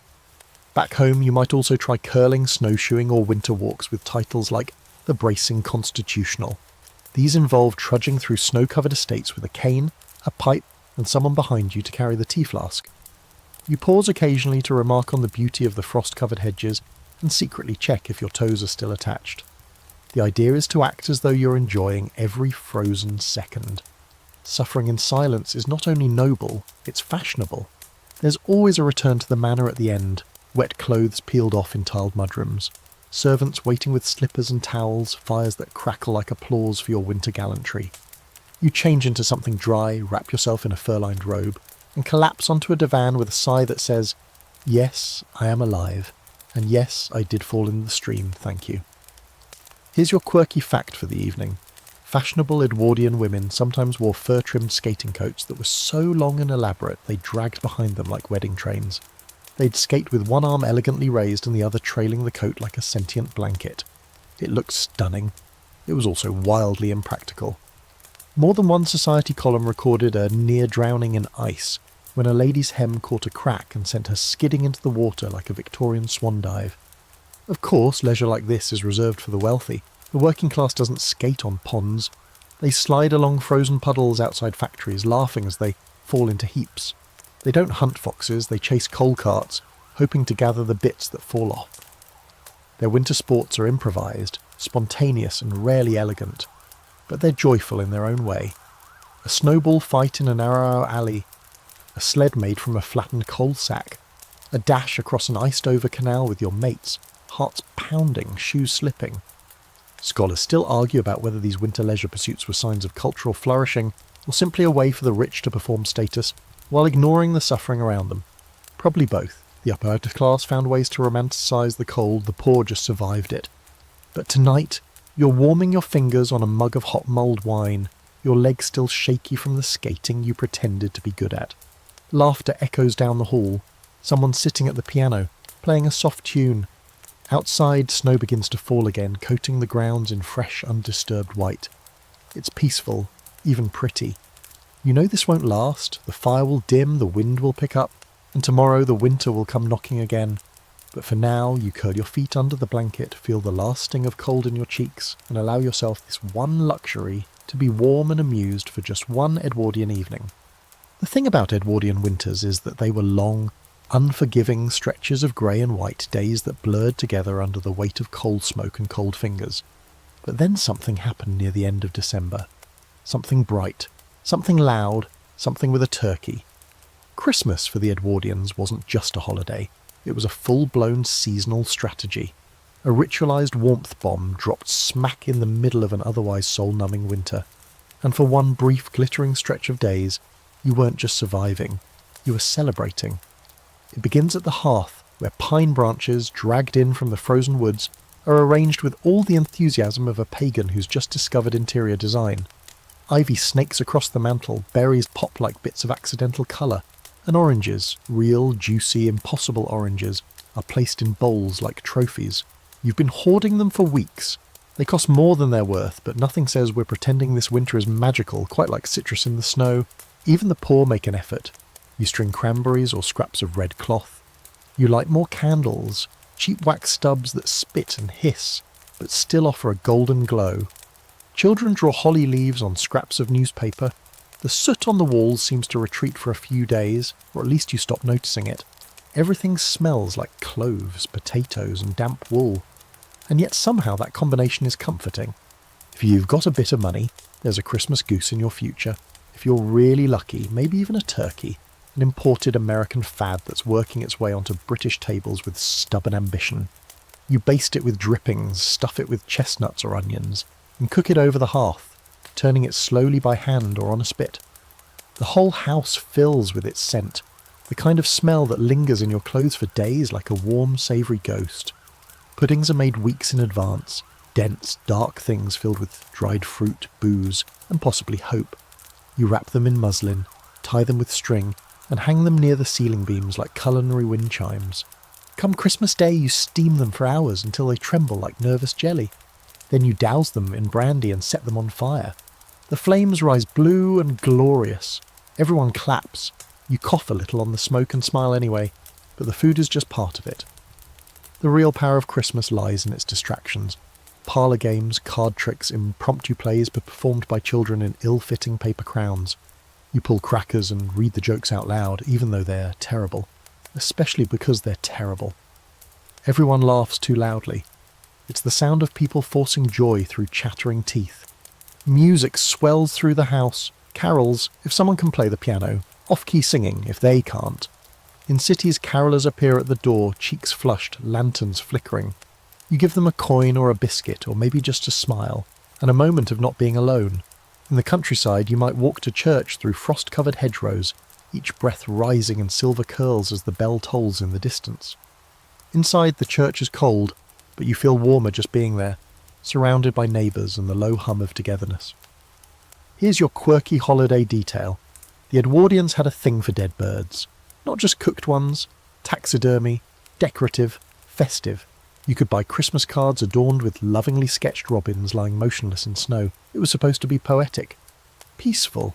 Probably symbolic of something. Nothing says happy holidays like a frozen sparrow staring into the void. And then there are the gifts. Handmade mostly. A knitted scarf, a new apron, a set of carved buttons or a simple wooden toy. Children's eyes light up at a doll made from scraps, a tin whistle, or a book with their name scribbled inside. Wrapping paper isn't common. Things are bundled in cloth or newspaper tied with string. You open them slowly, savouring the crinkle and the weight, pretending you didn't know exactly what was inside. The act of giving matters more than the object. Warmth through ritual, through thought. The rich, of course, go bigger. Silver trinkets, perfumed soaps, imported chocolates, new gloves. They're trees, yes, real Christmas trees, sparkle with glass baubles, candles, which sometimes burn down the curtains, and long tinsel threads that shimmer like frost. Servants bustle with trays and wine bottles. Everything smells like cedar and butter. And beneath all that polish, the same need. For light, for laughter, for something to believe in until spring returns. Even the workhouses, infamous for their harshness, recognise the power of Christmas. Meals were upgraded just for the day. A bit of meat, a sweet, maybe a song. It wasn't much, but it was something. The illusion of cheer, tightly packed into an institution not known for joy. And yet, for those few hours, even the most threadbare lives glimmered with the ghost of celebration. The scholars argue over the meaning of Edwardian Christmas. Was it an escape hatch from winter's miseries, or a calculated attempt to civilise the cold through food and tradition? Was it driven by genuine warmth or performative cheer? Did the rituals unify or just paper over the cracks? The answer is probably yes. to all of it. Because you're sitting here now, breath warming your teacup, your fingers still tingling from pulling a cracker with your little sister. The parlour smells like oranges and melting wax. There's laughter in the next room. The fire crackles behind you, and someone hands you a slice of plum cake so dense it could stop a bullet. You bite into it, sweet and bitter and sticky, and for a moment, just a flicker, winter isn't cruel. It's cosy. You'll be cold again tomorrow. The coal will run low, the wind will return, but for now, for tonight, you're wrapped in something more powerful than blankets. Tradition, absurdity, family. All the things that tell the dark you can wait. And it does. The Thames hasn't frozen solid in years by the time you're living in Edwardian London, but people still talk about the frost fairs like they happened just last winter. Older folks recall them with the sort of dazed fondness usually reserved for miracle sightings or near-death experiences. You could buy roast beef right there on the ice, someone says. Had a puppet show too and a gambling table. Real dice, right on the river. You nod politely, though you've never seen the Thames do anything other than churn cold and grey beneath its bridges, dirty and impatient as the rest of the city. But long before the trains and the factories and the soot that warms the air just enough to keep the river moving, the Thames did freeze, not every year, but enough times that it left a mark. During the so-called Little Ice Age, winters were cold enough to turn the wide tidal river into a massive sheet of ice. Londoners didn't just admire it, they claimed it. They set up shops, they printed newspapers, they roasted whole oxen and danced reels and got wonderfully drunk on makeshift tavern planks laid across the frozen current. One year someone even walked an elephant across it, just because they could. Of course, by your time, the frost fairs are gone, choked off by warming temperatures, better urban drainage, and the new embankments that narrow the river and quicken its flow. The memory lingers. The idea that once, not that long ago, people turned disaster into spectacle. They stood on the ice not with fear but with flair. You walk along the riverbank, the fog curling low over the water, and you imagine the scene, booths rattling in the wind and laughter echoing, the occasional ominous crack beneath the table leg.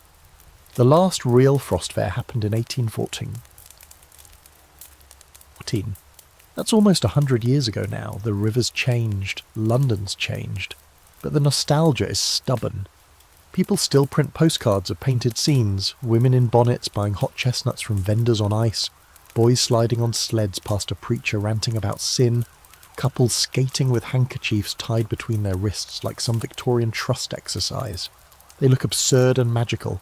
You want it to be true, and maybe, in the right light, it still is.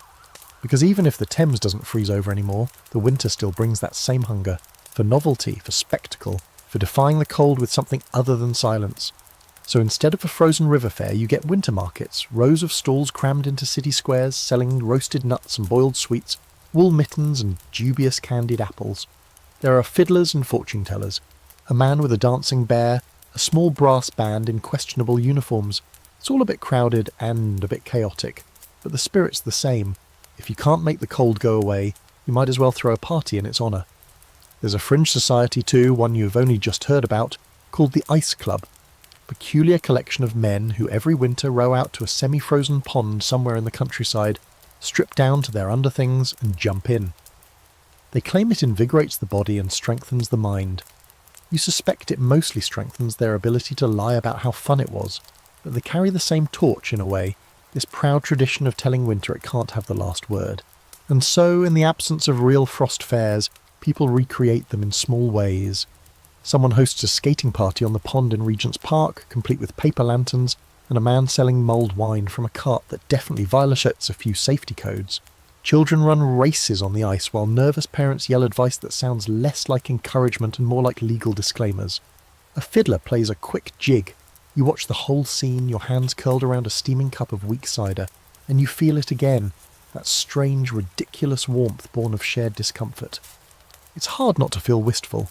You imagine what it must have been like to stand in the middle of the Thames, surrounded by fire pits and fortune-tellers, knowing you're walking on something that should be moving beneath you, that you're part of a moment so absurd and temporary that it only exists in stories now, and not even consistent stories. One scholar insists the ice was never that thick, that the frost fairs were small, poorly attended, and constantly falling into chaos. Another claims they were lively, sprawling spectacles that the city simply outgrew. The truth is buried somewhere in the slush between nostalgia and fact. Still, you get echoes. The city hasn't forgotten how to gather when it's cold. At Christmas time, whole streets string up lights. Carolers stand in shop doorways.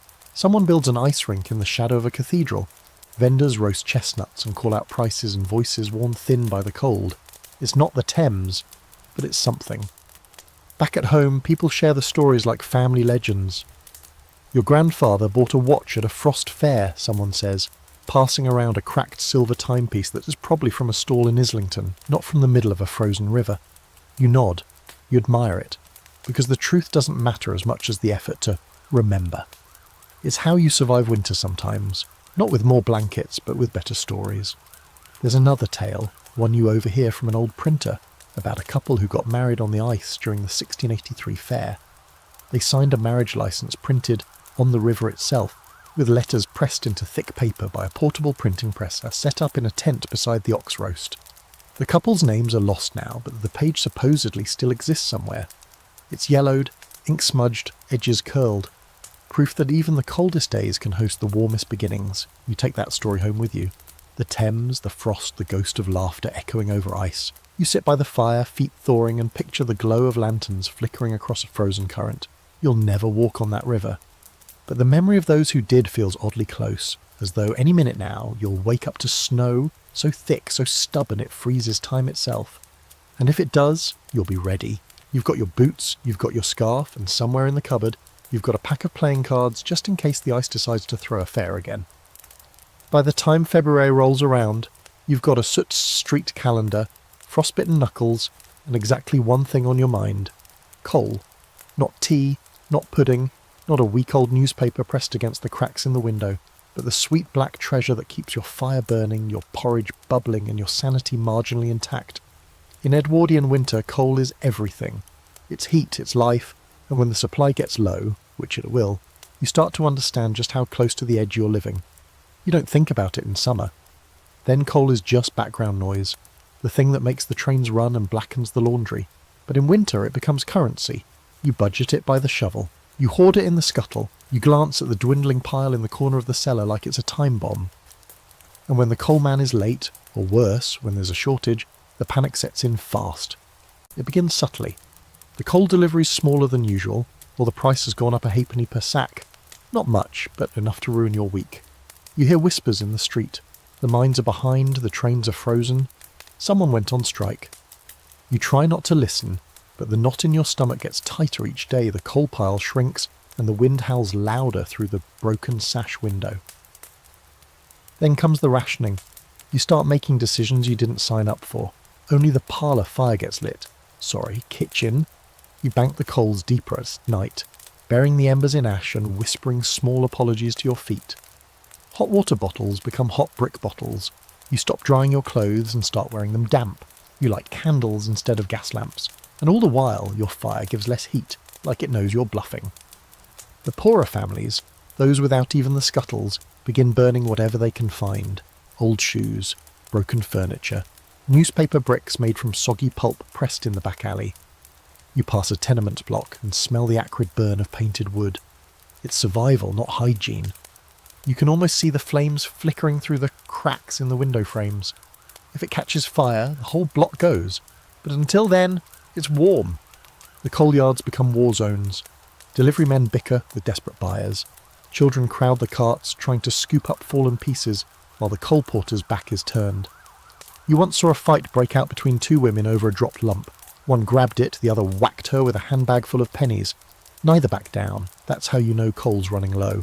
Decorum goes first. In the wealthier neighbourhoods, things get tense too, but quieter. The lady of the house writes urgent notes to her supplier, wondering why her drawing room fire is so thin lately. The cook says the stove isn't keeping heat long enough to bake. The master calls in the butler and asks ever so gently why the billiards room is freezing. Someone suggests cutting the servant's fire, and that's how it starts. Here's your odd fact of the day. In some towns, when coal shortages got really bad, people began issuing fuel tokens, essentially ration chips you could exchange for a small amount of coal, regulated by the parish or local council. They weren't worth anything except heat, and in winter, that made them more valuable than gold. In London, rumours swirl of coal thefts, entire wagon loads going missing. You hear of a boy who slipped into a storage yard and filled his cap with dust and crumbs from the bottom of the pile. He got caught. His mother cried in court. The judge let him off with a warning and a quiet donation to the family. Not every story ends that way. There's an ongoing debate among social historians about how coal scarcity reshaped winter-class dynamics during the Edwardian era. Some argue it brought rich and poor into the same cold reality. Everyone cold, everyone desperate. Others insist it only highlighted the divide. The rich used less coal but had more options, more layers, and bigger homes to hide from the cold and endure. The poor just shivered harder. The data's murky. The frostbite is not.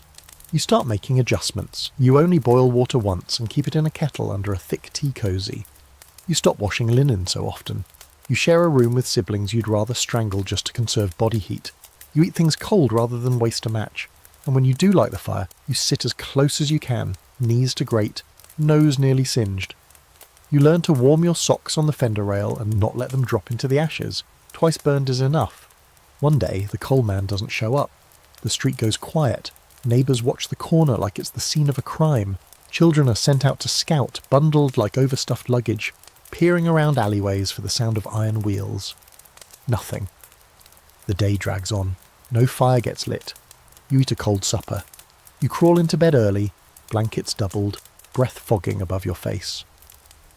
The silence of an unlit house is a particular kind of cold. The next morning a new delivery arrives, smaller and sootier than usual. The bags are lighter, the price higher, and the coal itself, dusty, crumbly, not much burn in it. But no one complains. Everyone grabs what they can. You pay, you haul, you burn. And the first crackle of fire in the hearth is so sweet you could cry. The whole house smells like smoke and hope. For now, it's enough. Tomorrow, maybe not. The wind is already picking up again, sharp and unforgiving. But your hands are warm, your tea steams.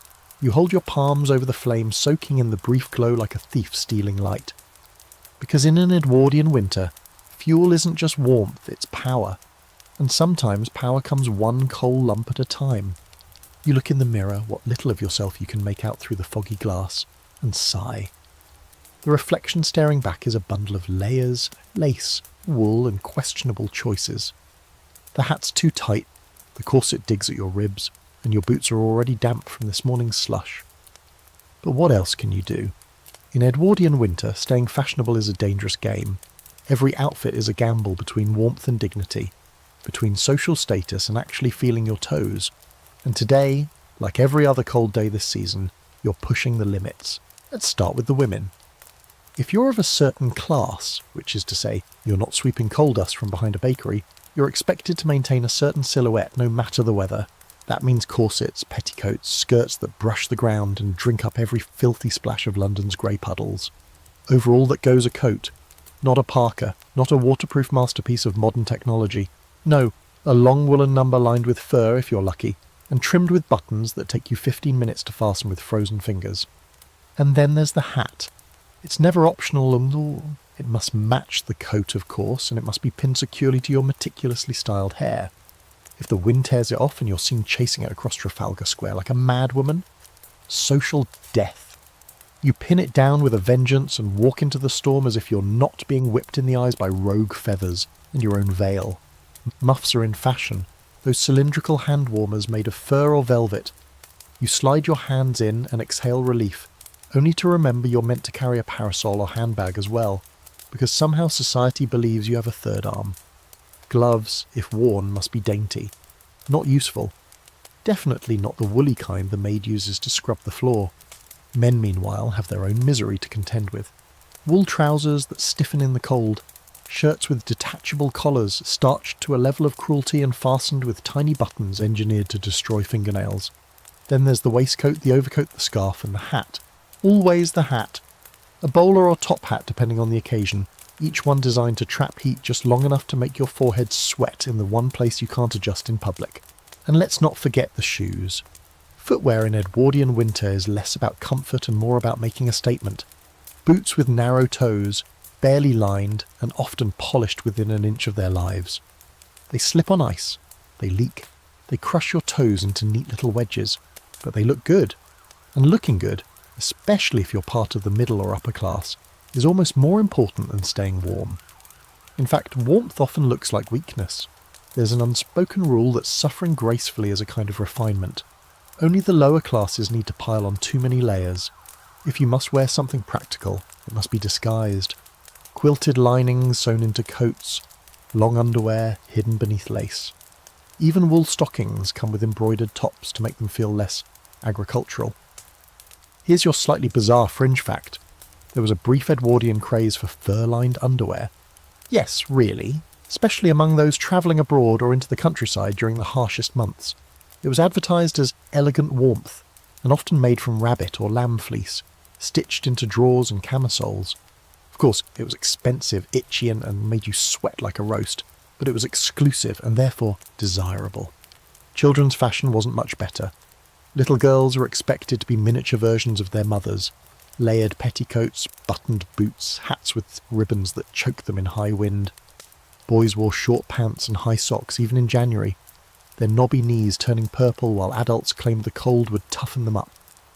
Sometimes mothers wrapped extra layers around them before letting them outside, only to be scolded later by a governess or neighbour for spoiling them.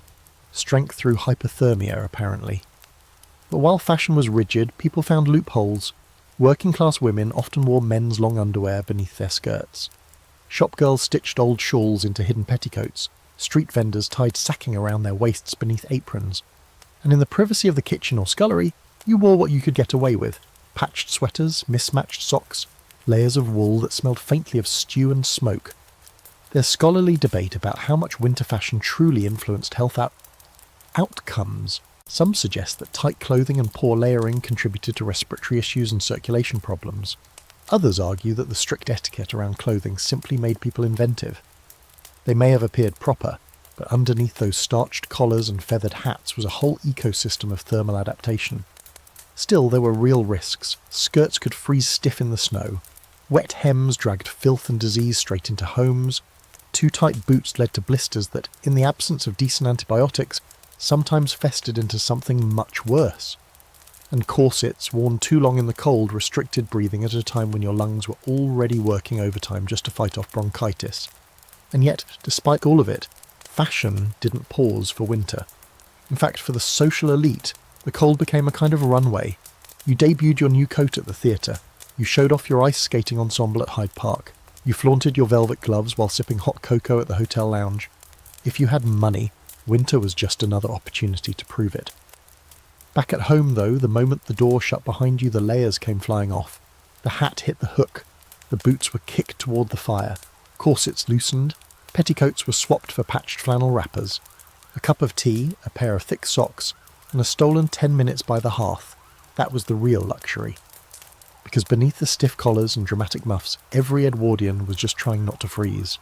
The silk may have been lined, the lace may have been starched, but cold doesn't care how fashionable you are. It cuts through everything the same way.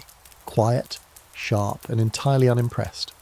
So tomorrow you'll lace up the boots again, button the coat, pin the hat, step out into the freezing street looking like you're on your way to a society gala instead of a grocer's queue. And you'll do it all with a stiff upper lip and frozen fingers, because style after all is eternal, even if your toes are not. You don't need much to stay warm in an Edwardian winter, just creativity, determination, and a healthy disregard for fire safety. With fuel in short supply and most houses built more for draft than defence, insulation becomes a full-time job. You walk through your front door every day like you're stepping onto a battlefield. The enemy? Cold air. And it's already inside, lurking in every corner, seeping through keyholes, creeping up through the floorboards. But you're ready. Kind of. First rule of Edwardian home insulation: plug everything. You begin with the windows. The panes are thin, single-glazed, and mostly ornamental when it comes to heat retention. The cold presses against them like a beggar at the door. Condensation forms on the inside, then freezes into lace-like patterns so pretty they almost make you forget that your room is trying to kill you. You stuff rags and newspapers into the gaps around the sashes. Old socks work too. Some families use clay or wax to fill the cracks, but you're not made of money, so you go for the tried and true method, shove something in and pray. Then there are the curtains, not the nice decorative ones that match your wallpaper. No, you need thick ones, layers of wool, heavy velvet, or even resewn blankets. You pull them shut as soon as the sun starts to set, which in winter is basically late afternoon. Some people hang curtains across doorways too, transforming hallways into impromptu insulation chambers. It's not elegant, but it's effective. And if anyone questions it, you say it's continental and keep walking. Next, the floor. If you're lucky, you've got carpets, and not just decorative ones in the parlour. Working class families lay down straw beneath rugs to keep out the rising cold from the ground below. You sweep it up and replace it every few weeks before it moulds or plays host to a few too many fleas. If there's no rug, you throw down anything you can find. Old coats, sacking, piles of newspapers. Every layer matters. You're not decorating, you're building thermal armour. And don't forget the door. Wind sneaks in like a gossip. So you roll up a heavy cloth, known affectionately as a door sausage, and place it along the threshold. The goal is simple. Make every entrance feel like a border checkpoint. Cold air, you are not welcome here. Now here's a quirky little method from the era. Some families nailed linoleum or oilcloth to the inside walls to keep the cold from radiating inward. It looked awful, bubbled in damp corners, and smelled faintly of chemicals. But it worked, sort of. It was like giving your house a second skin, one that hissed and crinkled every time you leaned against it. Upstairs, you do your best. Bedrooms are always colder, but you've got tricks. Some people hang fabric panels along the walls like makeshift tapestries. Others paste layers of newspaper under the wallpaper. One of those solutions that's brilliant in theory but a fire hazard in practice. Still, you've got a cousin who swears it helped her get through a particularly brutal winter with only 2 chilblains and 1 mild case of wallpaper poisoning. You also get creative with bedding.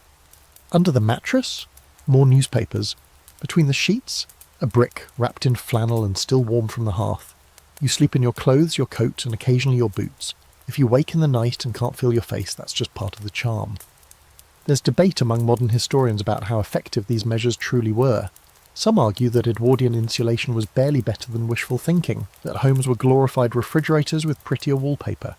Others suggest that people developed an intuitive understanding of microclimates within their homes. Heat retention strategies that weren't scientific but absolutely practical. When you live in a house built to leak, you become very good at plugging holes. And the Edwardians weren't entirely behind on innovation. Some middle-class homes had cork panelling, expensive but effective. Others experimented with internal shutters, wooden panels fitted into the windows at night to trap heat. The truly wealthy installed secondary glass panes or had custom-made felt strips added to their doors. But for most people, it was rags, rugs, and resourcefulness. Of course, insulation wasn't just about materials, it was about habits. You kept rooms shut off unless absolutely necessary. You didn't linger near outer walls, you moved constantly, sewing, sweeping, stirring pots, anything to generate heat. You shared beds or you shared chairs. Entire families would crowd into the one warm room in the house like moths around a candle, pretending they didn't mind the lack of personal space. Survival isn't dignified, it's collaborative. And yet, in all this discomfort, there's something oddly tender. The way your father checks the curtains before bed like a sentry. The way your mother folds extra newspaper into the lining of your boots. The way your siblings argue over who gets the warmer corner of the bed but always end up curled together like puppies. You learn to spot leaks in a room not by drafts, but by instinct. You know which floorboard to avoid because it's always colder. You develop a sixth sense for where the warm air goes and how to trap it like a creature in a cage. You once saw a friend's home with painted floor cloths, layers of fabric treated with linseed oil and pigment, laid like rolled rugs over bare boards. They were beautiful, geometric, and stiff as cardboard. You asked if it kept the room warmer. He just shrugged and said it made his mother feel better. Sometimes that's enough. So you end your day wrapped in all your tricks, feet on a rug that's 3 newspapers thick, knees under a quilt you patched for the 4th time last week. The wind still howls at the door, but it stays out for now. The walls still leak cold, but slower than before. You sip weak tea, fingers curled around the mug, and watch the shadows dance across your makeshift fortress. Insulation in Edwardian winter isn't efficient. It's not sleek. It's not even particularly clean. But it works, in the way that humans have always made things work. A little bit of knowledge, a little bit of desperation, and a whole lot of layered wool. City cold and country cold are not the same beast. In the city, winter is all soot and damp. It clings to you like an unpaid debt. A slow, grinding discomfort made worse by the fact that you're surrounded by people pretending not to feel it. But out in the country, the cold is different. Sharper, cleaner, almost majestic in its cruelty. There's a silence to it, a stillness, and it cuts through everything, including whatever lingering romantic ideas you had about thatched cottages and pastoral serenity. You wake up in a farmhouse near the edge of a forgotten village, the kind where the road turns to mud before it even reaches your front gate. The air inside your room is cold enough to see your breath. The frost has crept across the inside of the window, making lace patterns prettier than anything you'll ever own. The chamber pot is frozen. The basin water has a skin on it. The candle you forgot to snuff out still leans over in a pool of hardened wax, like it gave up halfway through the night. Downstairs, the fire has gone out. No banked embers, no gentle glow, just grey ash and the faint smell of last night's soup. You pull on your woolen socks, still damp from yesterday's snow, and trudge out to fetch kindling with your boots unlaced, because your fingers are too stiff to tie them. The yard is quiet.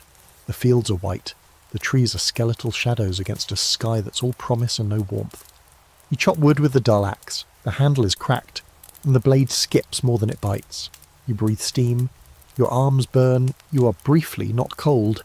Then you stop moving and feel it again, the cold wrapping back around you like a punishment. In the city you can at least chase heat.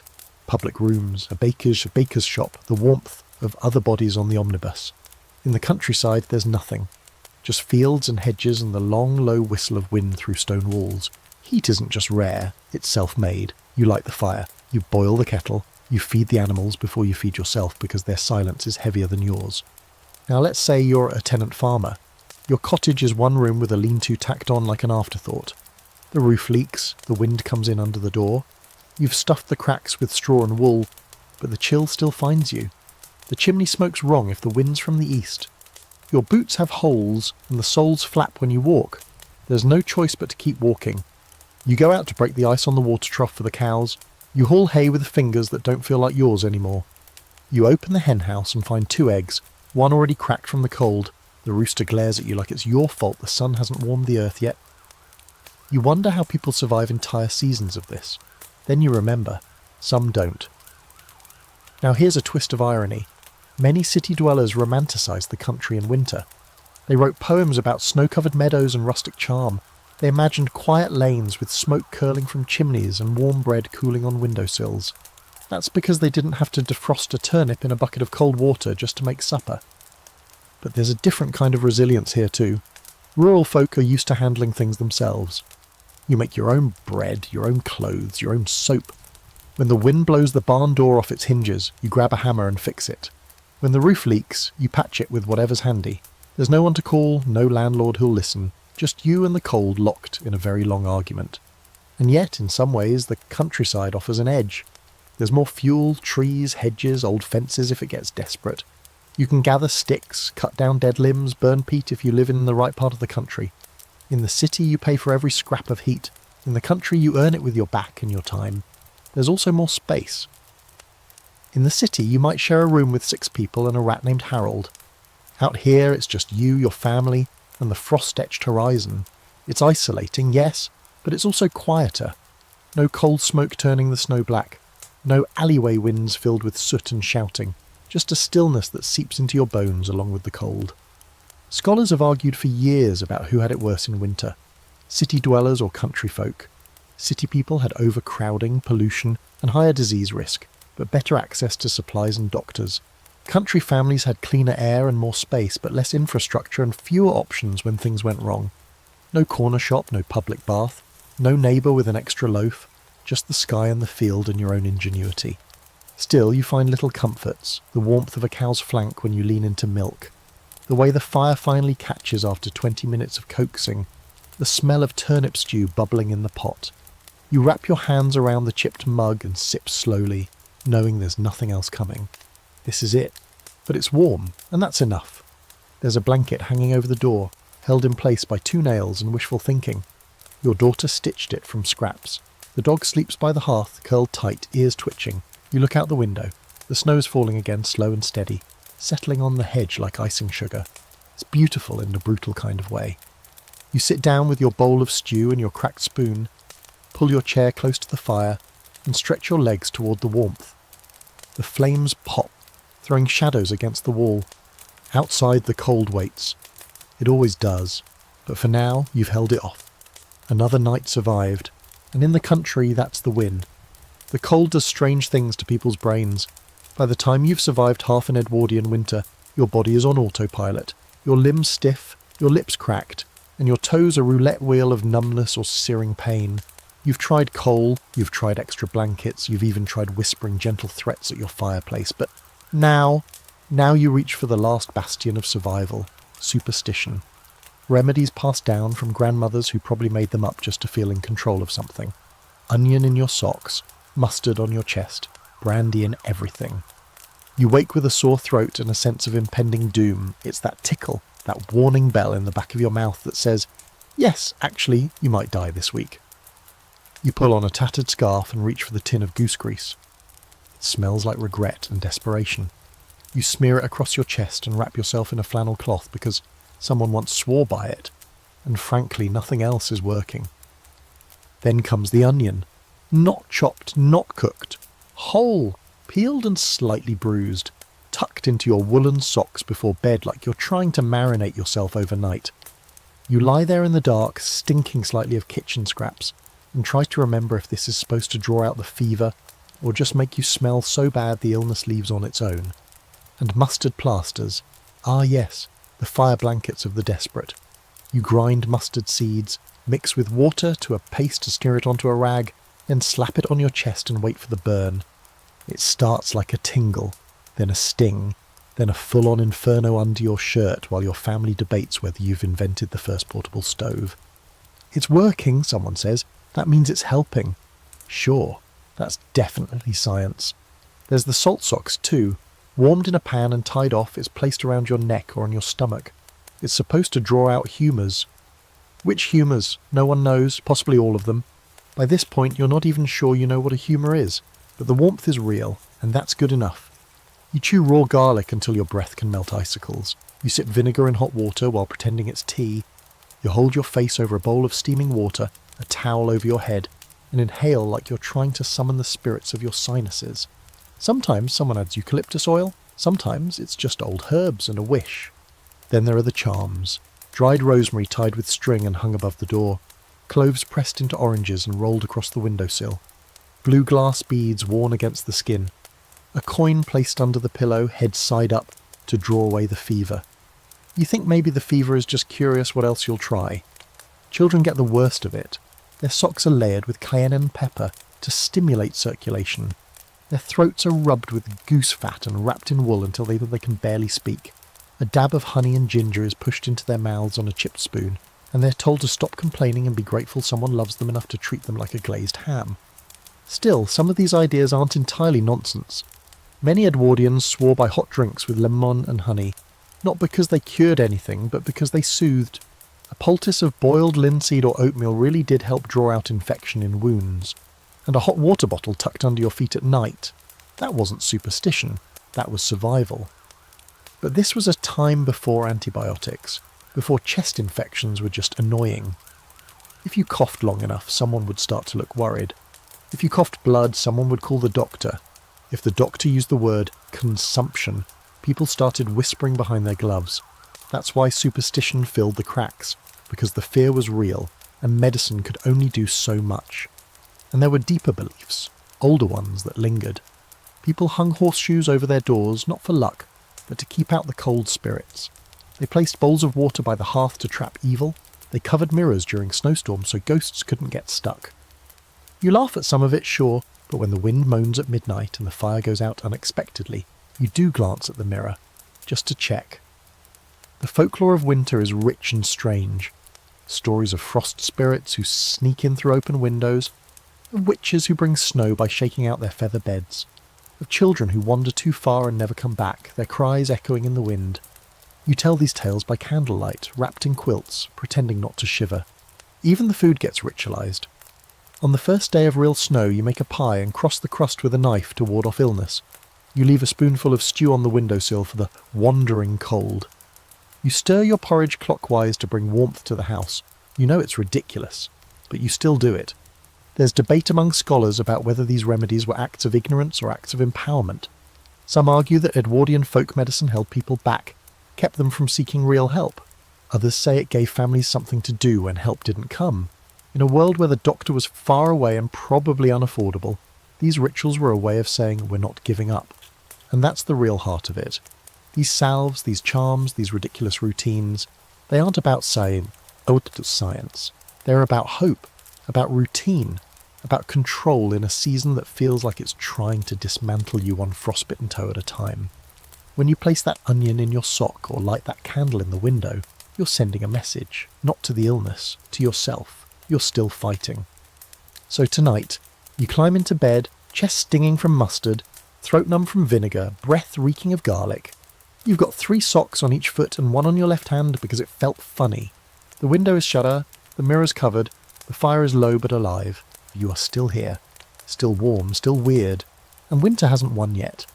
You don't expect romance in the dead of winter, not when your nose is raw from windburn and your breath smells like onion socks and mustard poultices, not when you're swaddled in so many layers that your arms stick out at awkward angles and your knees refuse to bend properly. And yet, here you are, sharing a slow smile with someone over a steaming mug of tea in a firelit room that's barely above freezing, wondering if you're in love or just mildly hypothermic. Edwardian courtship in winter doesn't come with moonlit strolls or long walks through flower gardens. It comes with shared scarves, slipping on ice in front of someone you're trying to impress, and scribbling love notes with fingers so cold they might snap off mid-sentence. If summer romances are all breath or all breathless glances and parasols, winter ones are a study in strategic proximity. It's not about butterflies in your stomach, it's about how closely you can sit without being scandalous and still catching some of the fire's heat. You lean in, just a little, she leans too, the tea between you steams quietly. Conversation drifts toward how hard it was to get fresh eggs this week, and the horror of chilblains. It's not poetic, it's not sweeping. But it's intimate in that everyday, real-life kind of way that actually matters. You glance at the fire. It's a few embers and a stubborn flicker now. You can still see your breath. You don't care. Sometimes love letters come into play. Carefully written on the thick paper, sealed with wax, delivered by gloved hand, or tucked discreetly into the fold of a book. The ink smudges if it's too cold when you write. Your fingers tremble as you scratch out words you hope don't sound idiotic. You imagine her reading it beside her own hearth, cheeks pink from the cold, eyes scanning your slightly awkward but well-meant phrases. You wonder if she'll write back. You hope she will. And when she does, if she does, it's always something short and quiet. A note slipped into your coat pocket. A tiny paper flower pressed between pages. A line of verse from Tennyson, with your name beside it in pencil. No grand declarations, just shared warmth. Winter forces a different kind of closeness. There's no room for pomp. It's too cold for pretense. Instead, it's moments, the way he pours the tea before serving himself, or how she knits a scarf in your colours without ever saying why. It's watching them brush snow off your shoulders with one gloved hand. It's standing beside each other, at church while your boots drip meltwater into the stone floor, and pretending you're not both praying for a seat near the stove. For married couples, winter is both a test and a balm. You sleep back to back beneath layers of patchwork, not from distance but from strategy. Turning over is a shared event. Whoever moves first has to brace against the chill that slips in beneath the quilt. You learn to share hot bricks, hot water bottles, and the space around the fire, with a kind of grace that only cold can teach. And yes, sometimes romance is just pure survival. A working couple in a one-room flat shares everything, the bed, the coat, the final slice of bread. They pass each other the last drop of tea, knowing there won't be more until payday. There's no candlelit dinner, just the way he saves the warmer sock for her, the way she doesn't complain when his cough keeps her up. That too is love, not fancy, but real. Now here's your oddball romantic tidbit. Edwardians believed that giving a lock of hair was a deeply intimate gesture. It was often braided into a bracelet or tucked inside a locket worn close to the heart. But in winter, hair was also practical. It could be used to line gloves, mittens, even muff warmers.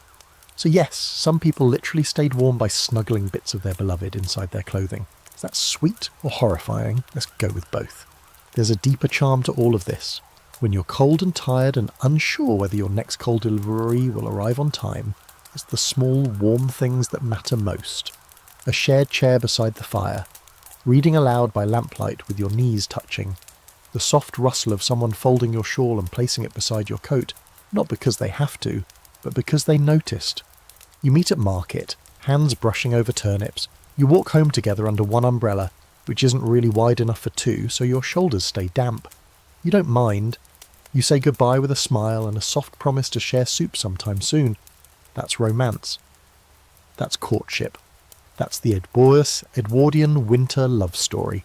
Not grand gestures, but small ones repeated over time, warming your heart just enough to keep going. Scholars sometimes underestimate the emotional texture of this era.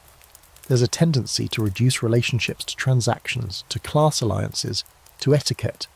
And while those things matter, especially for the upper classes, there's also plenty of evidence of tenderness. Preserved letters, shared photographs, pressed flowers found in family Bibles. Human beings always find ways to reach for each other, especially when the cold sets in. Tonight, you pull out a letter she sent you last week. You read it again, even though you've already memorized the words. You hold it close to the fire, just enough to warm the paper, not scorch it. Her handwriting is neat, looped, deliberate. There's a smudge where her glove must have brushed the ink. You smile. Outside, the wind is rising again. The frost curls around the windows, trying to peek in, but your fingers are warm. Your chest is full of something softer than steam, steadier than heat. And somewhere across town, she's probably reading your last letter too, wrapped in a shawl, smiling at the page. The world is still cold, but in this moment you aren't. It's just past midnight, and you're wide awake. Not by choice, of course, but because the wind has decided to stage a symphony in your chimney. You can hear it moaning like some lonely banshee, rattling the windows, tugging at the eaves, and making the floorboards hum with that low, miserable frequency that somehow manages to reach right into your bones. The fire is down to its last few embers.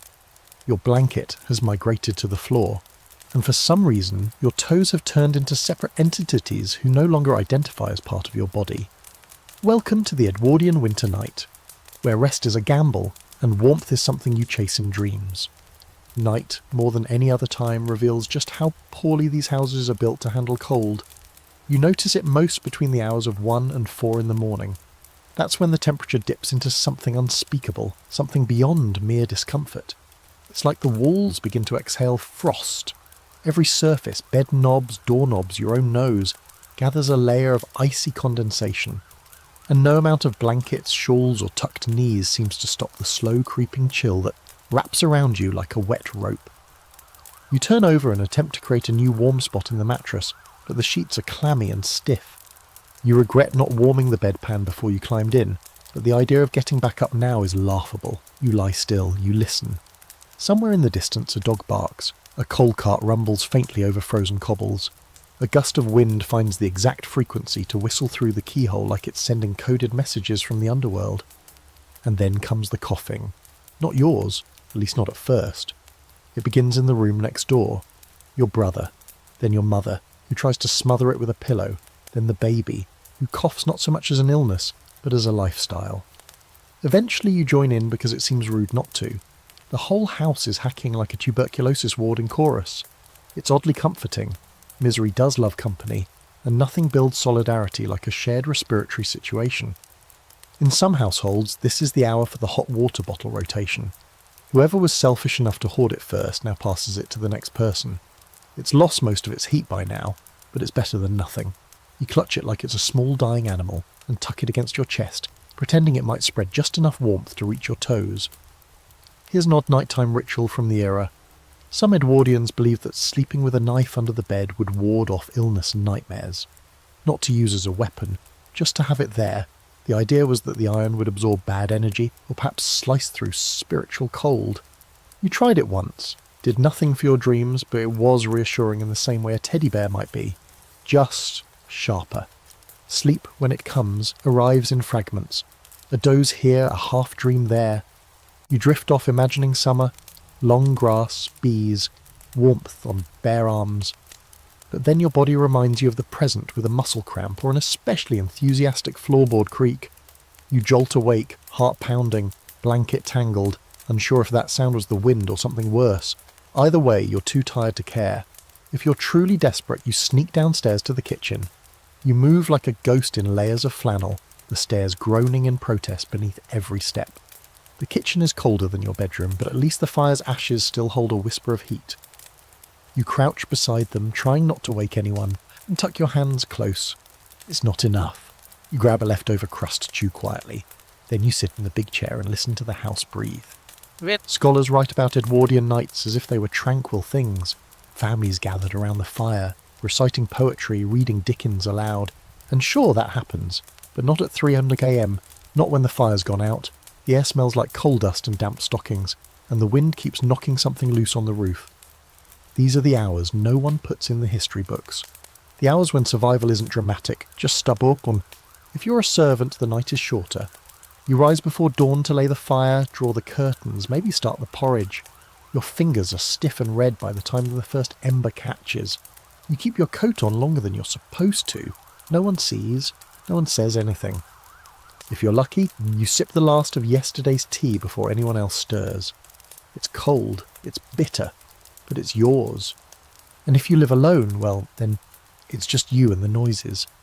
A creak, a knock, a whistle. The ticking of the clock becomes a countdown to dawn. You pull the covers tighter. You whisper to yourself. Sometimes you sing quietly just to fill the silence. A lullaby you don't even remember learning. A hymn, a nursery rhyme. Anything that makes the dark feel a little less infinite. Eventually you hear the sounds of morning creeping in. Soft steps upstairs, a kettle being filled. A fire being coaxed back to life. The blackness outside fades to blue, then grey. You sit up slowly, limbs aching, mouth dry, skin cold and clammy. You didn't sleep much. You never do in winter. But you made it through the longest hours, and that's its own kind of triumph. You stretch, shuffle toward the kitchen and think, not for the first time, how strange it is that something as constant as night can feel so different in the cold. In summer, it's rest. In winter, it's survival in slow motion. And still you light the fire. You boil the water. You begin again. You're never truly alone in winter. Not in Edwardian England. Not when the weather itself becomes a kind of uninvited roommate.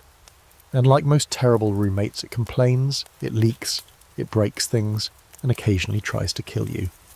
Still, despite the daily chill, the icy breath on your neck, and the persistent threat of falling down frozen steps, there is one thing the season gives you in abundance: time. And what do people do when given time, stiff fingers, and absolutely nothing to distract them? They make things. Little things, big things, pointless things, beautiful things. Winter crafts become their own cottage industry, a kind of quiet rebellion against the unrelenting cold. It starts with knitting, of course. Everyone knits. Grandmothers, children, spinsters, bored housewives, even the odd gentleman who swears it helps his gout. You've got a basket of half-finished scarves beside the hearth, all of them slightly different lengths, none of them quite straight. Some are gifts, others are destined to be stuffed under a door to block drafts, and one is serving as a makeshift kettle cosy because you forgot to buy the proper one and now you're committed. Wool is gold in winter. Thick, scratchy, grease-smelling wool that makes your nose itch and your neck rashy, but keeps your fingers from turning blue. You learn to card it, spin it, dye it with onion skins or soot or weak tea. The colours are always a bit off, but you call them natural and pretend it's on purpose. Children get involved too, often because they're trapped indoors by the weather and driving their mothers insane. They make paper chains out of old catalogues. They carve little animals from soap or stick pins into dried apples to make doll heads that will haunt your dreams. Girls sew sachets from leftover fabric scraps, stuffed with lavender if you have it, or with whatever's dry and doesn't bite back when crushed. Boys make sleds from broken chairs, or glue wheels onto boxes and declare them racing carts. None of it's useful, all of it matters. And then there's mending. You sit near the fire, darning socks by candlelight, the threads rough and your fingers clumsy from the cold. You patch elbows, reinforce knees, re-stitch seams that burst open during yesterday's attempt to shovel snow in a too small coat. You've mended the same pair of gloves 4 times now. They look like Frankenstein's hands, but they're yours. Upstairs, your mother embroiders a pillowcase with trembling fingers. It's her winter ritual, a design she never finishes, blue thread on white linen, tiny flowers and vines creeping across the corner like frost on glass. She never rushes. The pillow is thin, the fabric older than you, but the embroidery is perfect. She says she does it to pass the time. You think she does it to remember that beauty can still exist in bleak months. For the ambitious, There are entire winter projects. Quilts assembled from old dresses and suits, cut into precise shapes and sewn together in patterns passed down through generations. Rag rugs woven from whatever's too thin to wear but too useful to throw away. Braided rope doorstops, button jars repurposed into decorative pincushions shaped like strawberries, mushrooms, or slightly melted bears. Here's your delightful oddity for the evening. In certain parts of Edwardian rural England, it was customary to craft snow dolls inside the house during long cold spells. Not made of snow, of course, but fabric and lace and dried corn husks, dressed like miniature villagers.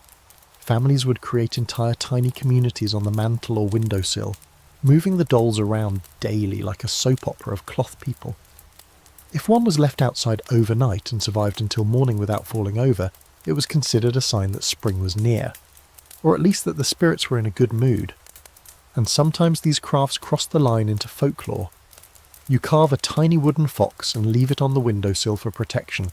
You fold a bit of tinfoil into the shape of a bell and hang it above the door to keep away frost devils. You knit a blue string and tie it around the bedpost to keep dreams from freezing. These aren't rules, they're habits. And habits, in winter, are a kind of magic. There's a whole subculture of scholarly discussion around these domestic crafts.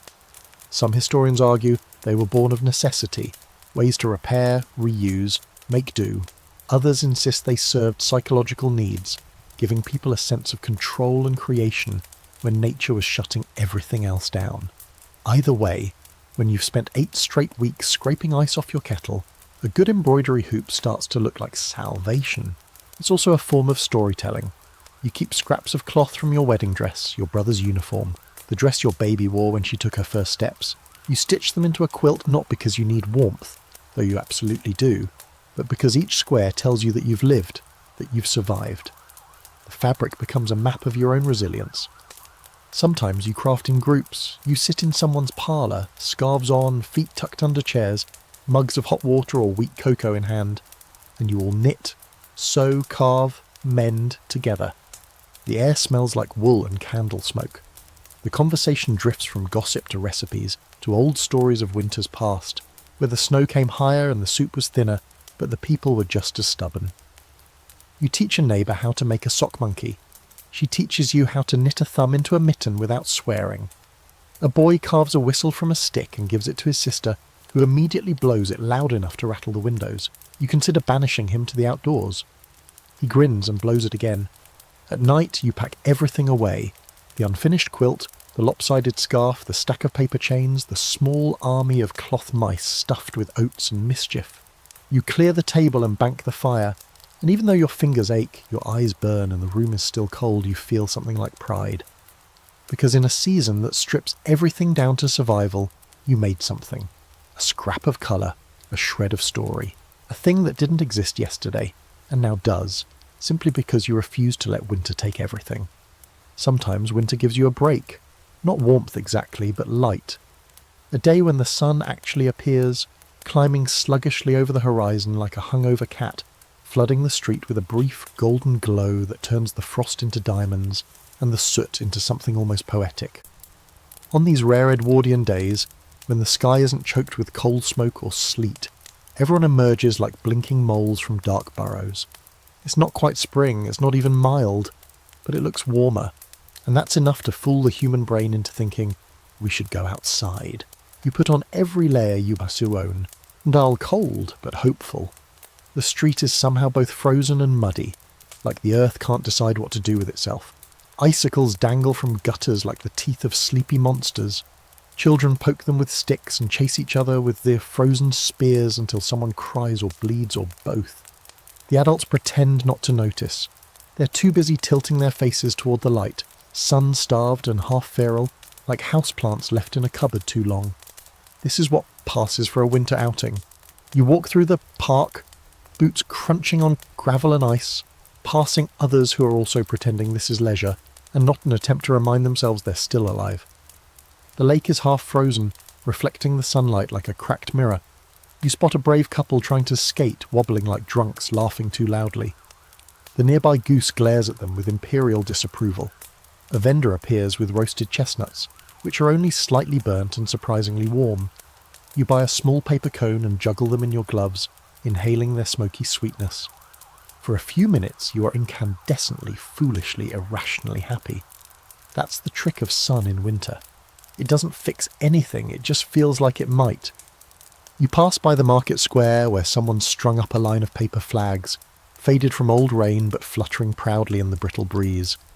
A small brass band, 3 men and a boy who looks like he'd rather be anywhere else, plays something vaguely cheerful. The notes are flat. The trumpet has a dent. A dog howls along, but people stop, they clap. A child drops a penny into the hat and misses by about a foot. It's perfect. Even the air feels different. Less like punishment, more like possibility. Smells like coal and cabbage, sure, but also like chimney smoke and the ghost of someone baking bread. You follow that scent without meaning to, all the way down the row of terraced houses to a bakery that's somehow both open and not entirely frozen. The woman behind the counter looks surprised to see so many people, her hair frizzed from heat and steam. You buy a stale bun and tell yourself it's rustic. You eat it anyway. There's a group of children building something in the park, a snow creature probably, though at this stage it's just a heap of slush with a top hat. They argue about whether it's a horse or a person or maybe a dragon.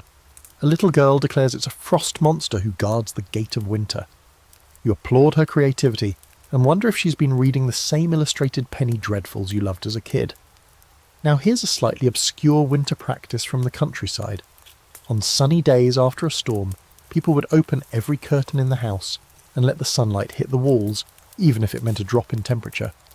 The belief was that sunlight killed illness, chased off the fever as some put it. In truth, it probably just made the rooms feel less like coffins. But even now, on days like this, you instinctively push back the curtain, let the sunlight wash over the faded wallpaper, and pretend your whole house isn't held together by prayer and mould. There's scholarly debate over how much winter sunlight actually affected mental health in Edwardian society.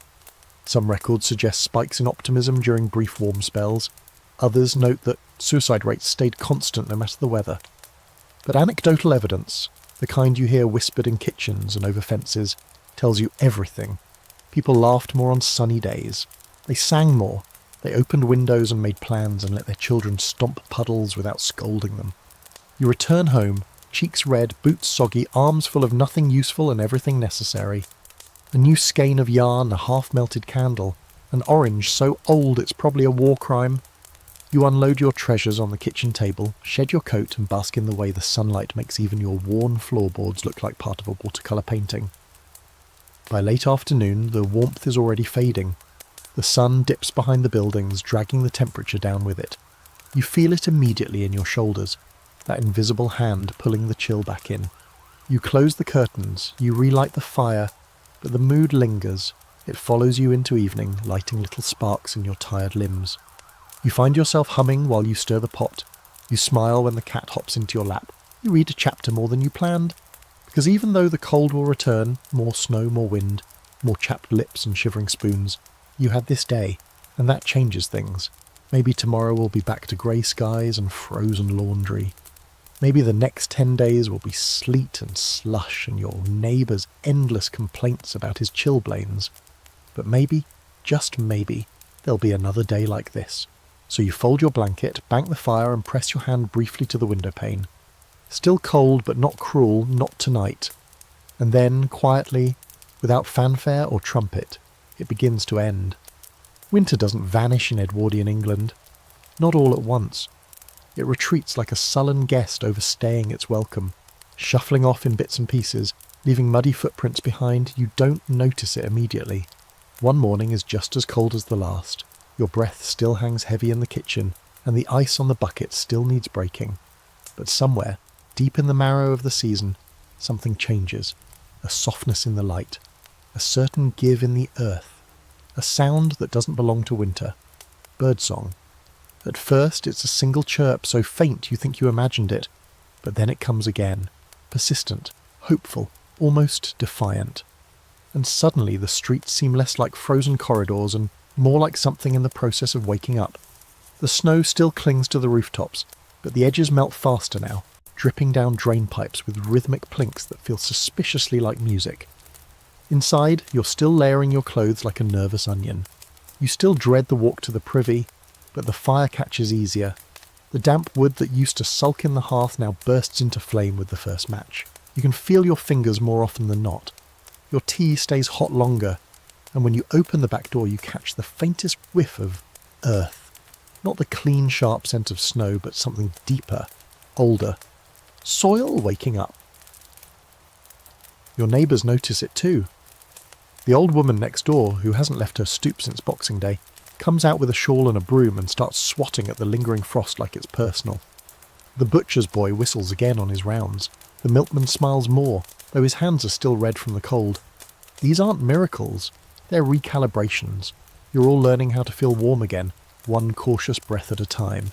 You step outside one morning and realise you don't need your heaviest scarf, that your boots don't crunch on ice but squelch in mud, that your face no longer hurts the second you expose it.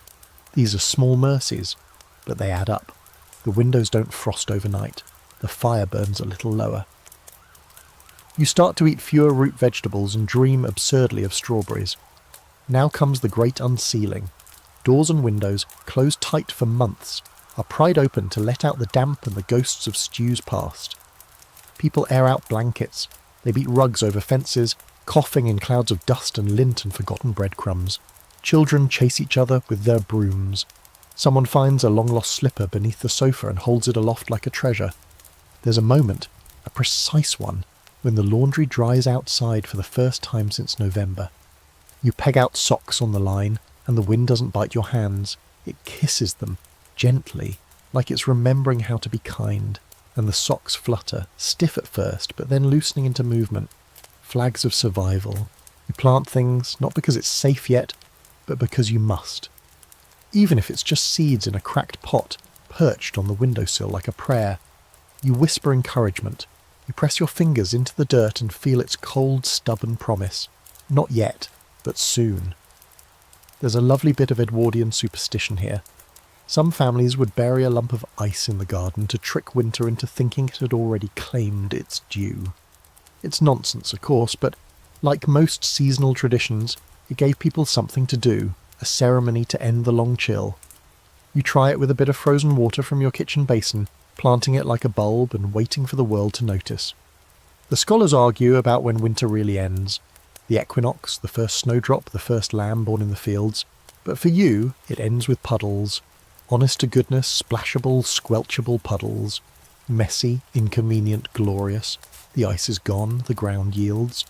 You track mud into the house and don't even feel guilty. You made it. The season has turned. That night, the fire is smaller. On purpose.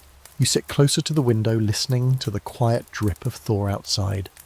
You open the pane just a crack, not because the room needs air, but because you do.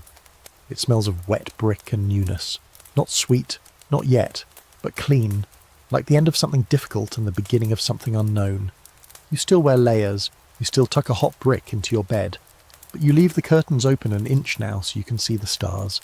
You put out a small bowl of breadcrumbs for the birds. You stretch your arms without shivering, you smile without thinking, you sleep better. Tomorrow might still be cold, it probably will be, but not the same cold, not the punishing, spirit-draining kind. This cold has edges, limits. It's running out of time and it knows it. You sit with your tea and your tired bones, and you realise something important. You didn't just survive winter, you outlasted it. With your patched gloves, your weird remedies, your soggy boots, your drafty walls, and your perfectly unhinged superstitions. You pushed back against months of darkness and cold and said, "Not today." And today the sun is up, the frost is melting, and you are still here. So now you're tucked in, safe beneath your blankets, and the worst of it is behind you. You've trudged through Edwardian snowbanks in shoes with holes, endured mustard plasters on your chest, dodged soot clumps falling from chimneys, and rationed coal like it was dragon treasure. And somehow, despite all that, you made it to spring. Not just because the calendar said so, but because you did the work. You layered, you boiled, you mended, you waited, you made it through. What stands out most, now that the chill is finally lifting, isn't just the cold, it's what people did in spite of it. How they turned scraps into comfort. How laughter slipped in through the cracks along with the wind. How love and soup and shared silence around a fire became currency that couldn't be taxed or burned or rationed. You saw families huddled together in one warm room, not because they had to, but because that's where the stories were told, the knitting was done, the letters were read aloud, the futures were quietly imagined. You watched a world stretch the definition of warmth to mean more than fire. It meant kindness, effort, remembering to warm someone else's slippers near the hearth, or giving away your last biscuit because someone else looked colder than you felt. It meant hanging blue beads above the door, just in case, and turning stale tea into a cure-all through sheer force of will. It meant laughing when the pipes froze, and again when they thawed, and somehow still finding the energy to sweep out the ashes and start over. Now the house is warmer. The frost is gone from the window panes, there's mud on the floor, and the sun lasts a little longer each day. Maybe tomorrow the washing will dry outside. Maybe next week you'll leave your coat open for the first time in months. The hard part's over, and spring, like a shy guest, is finally knocking. Rest well tonight, knowing that in the end, it wasn't just heavy coats and coal fires that got the Edwardians through those brutal winters. It was stubbornness, humour, love, and a spectacularly creative understanding of what counts as insulation.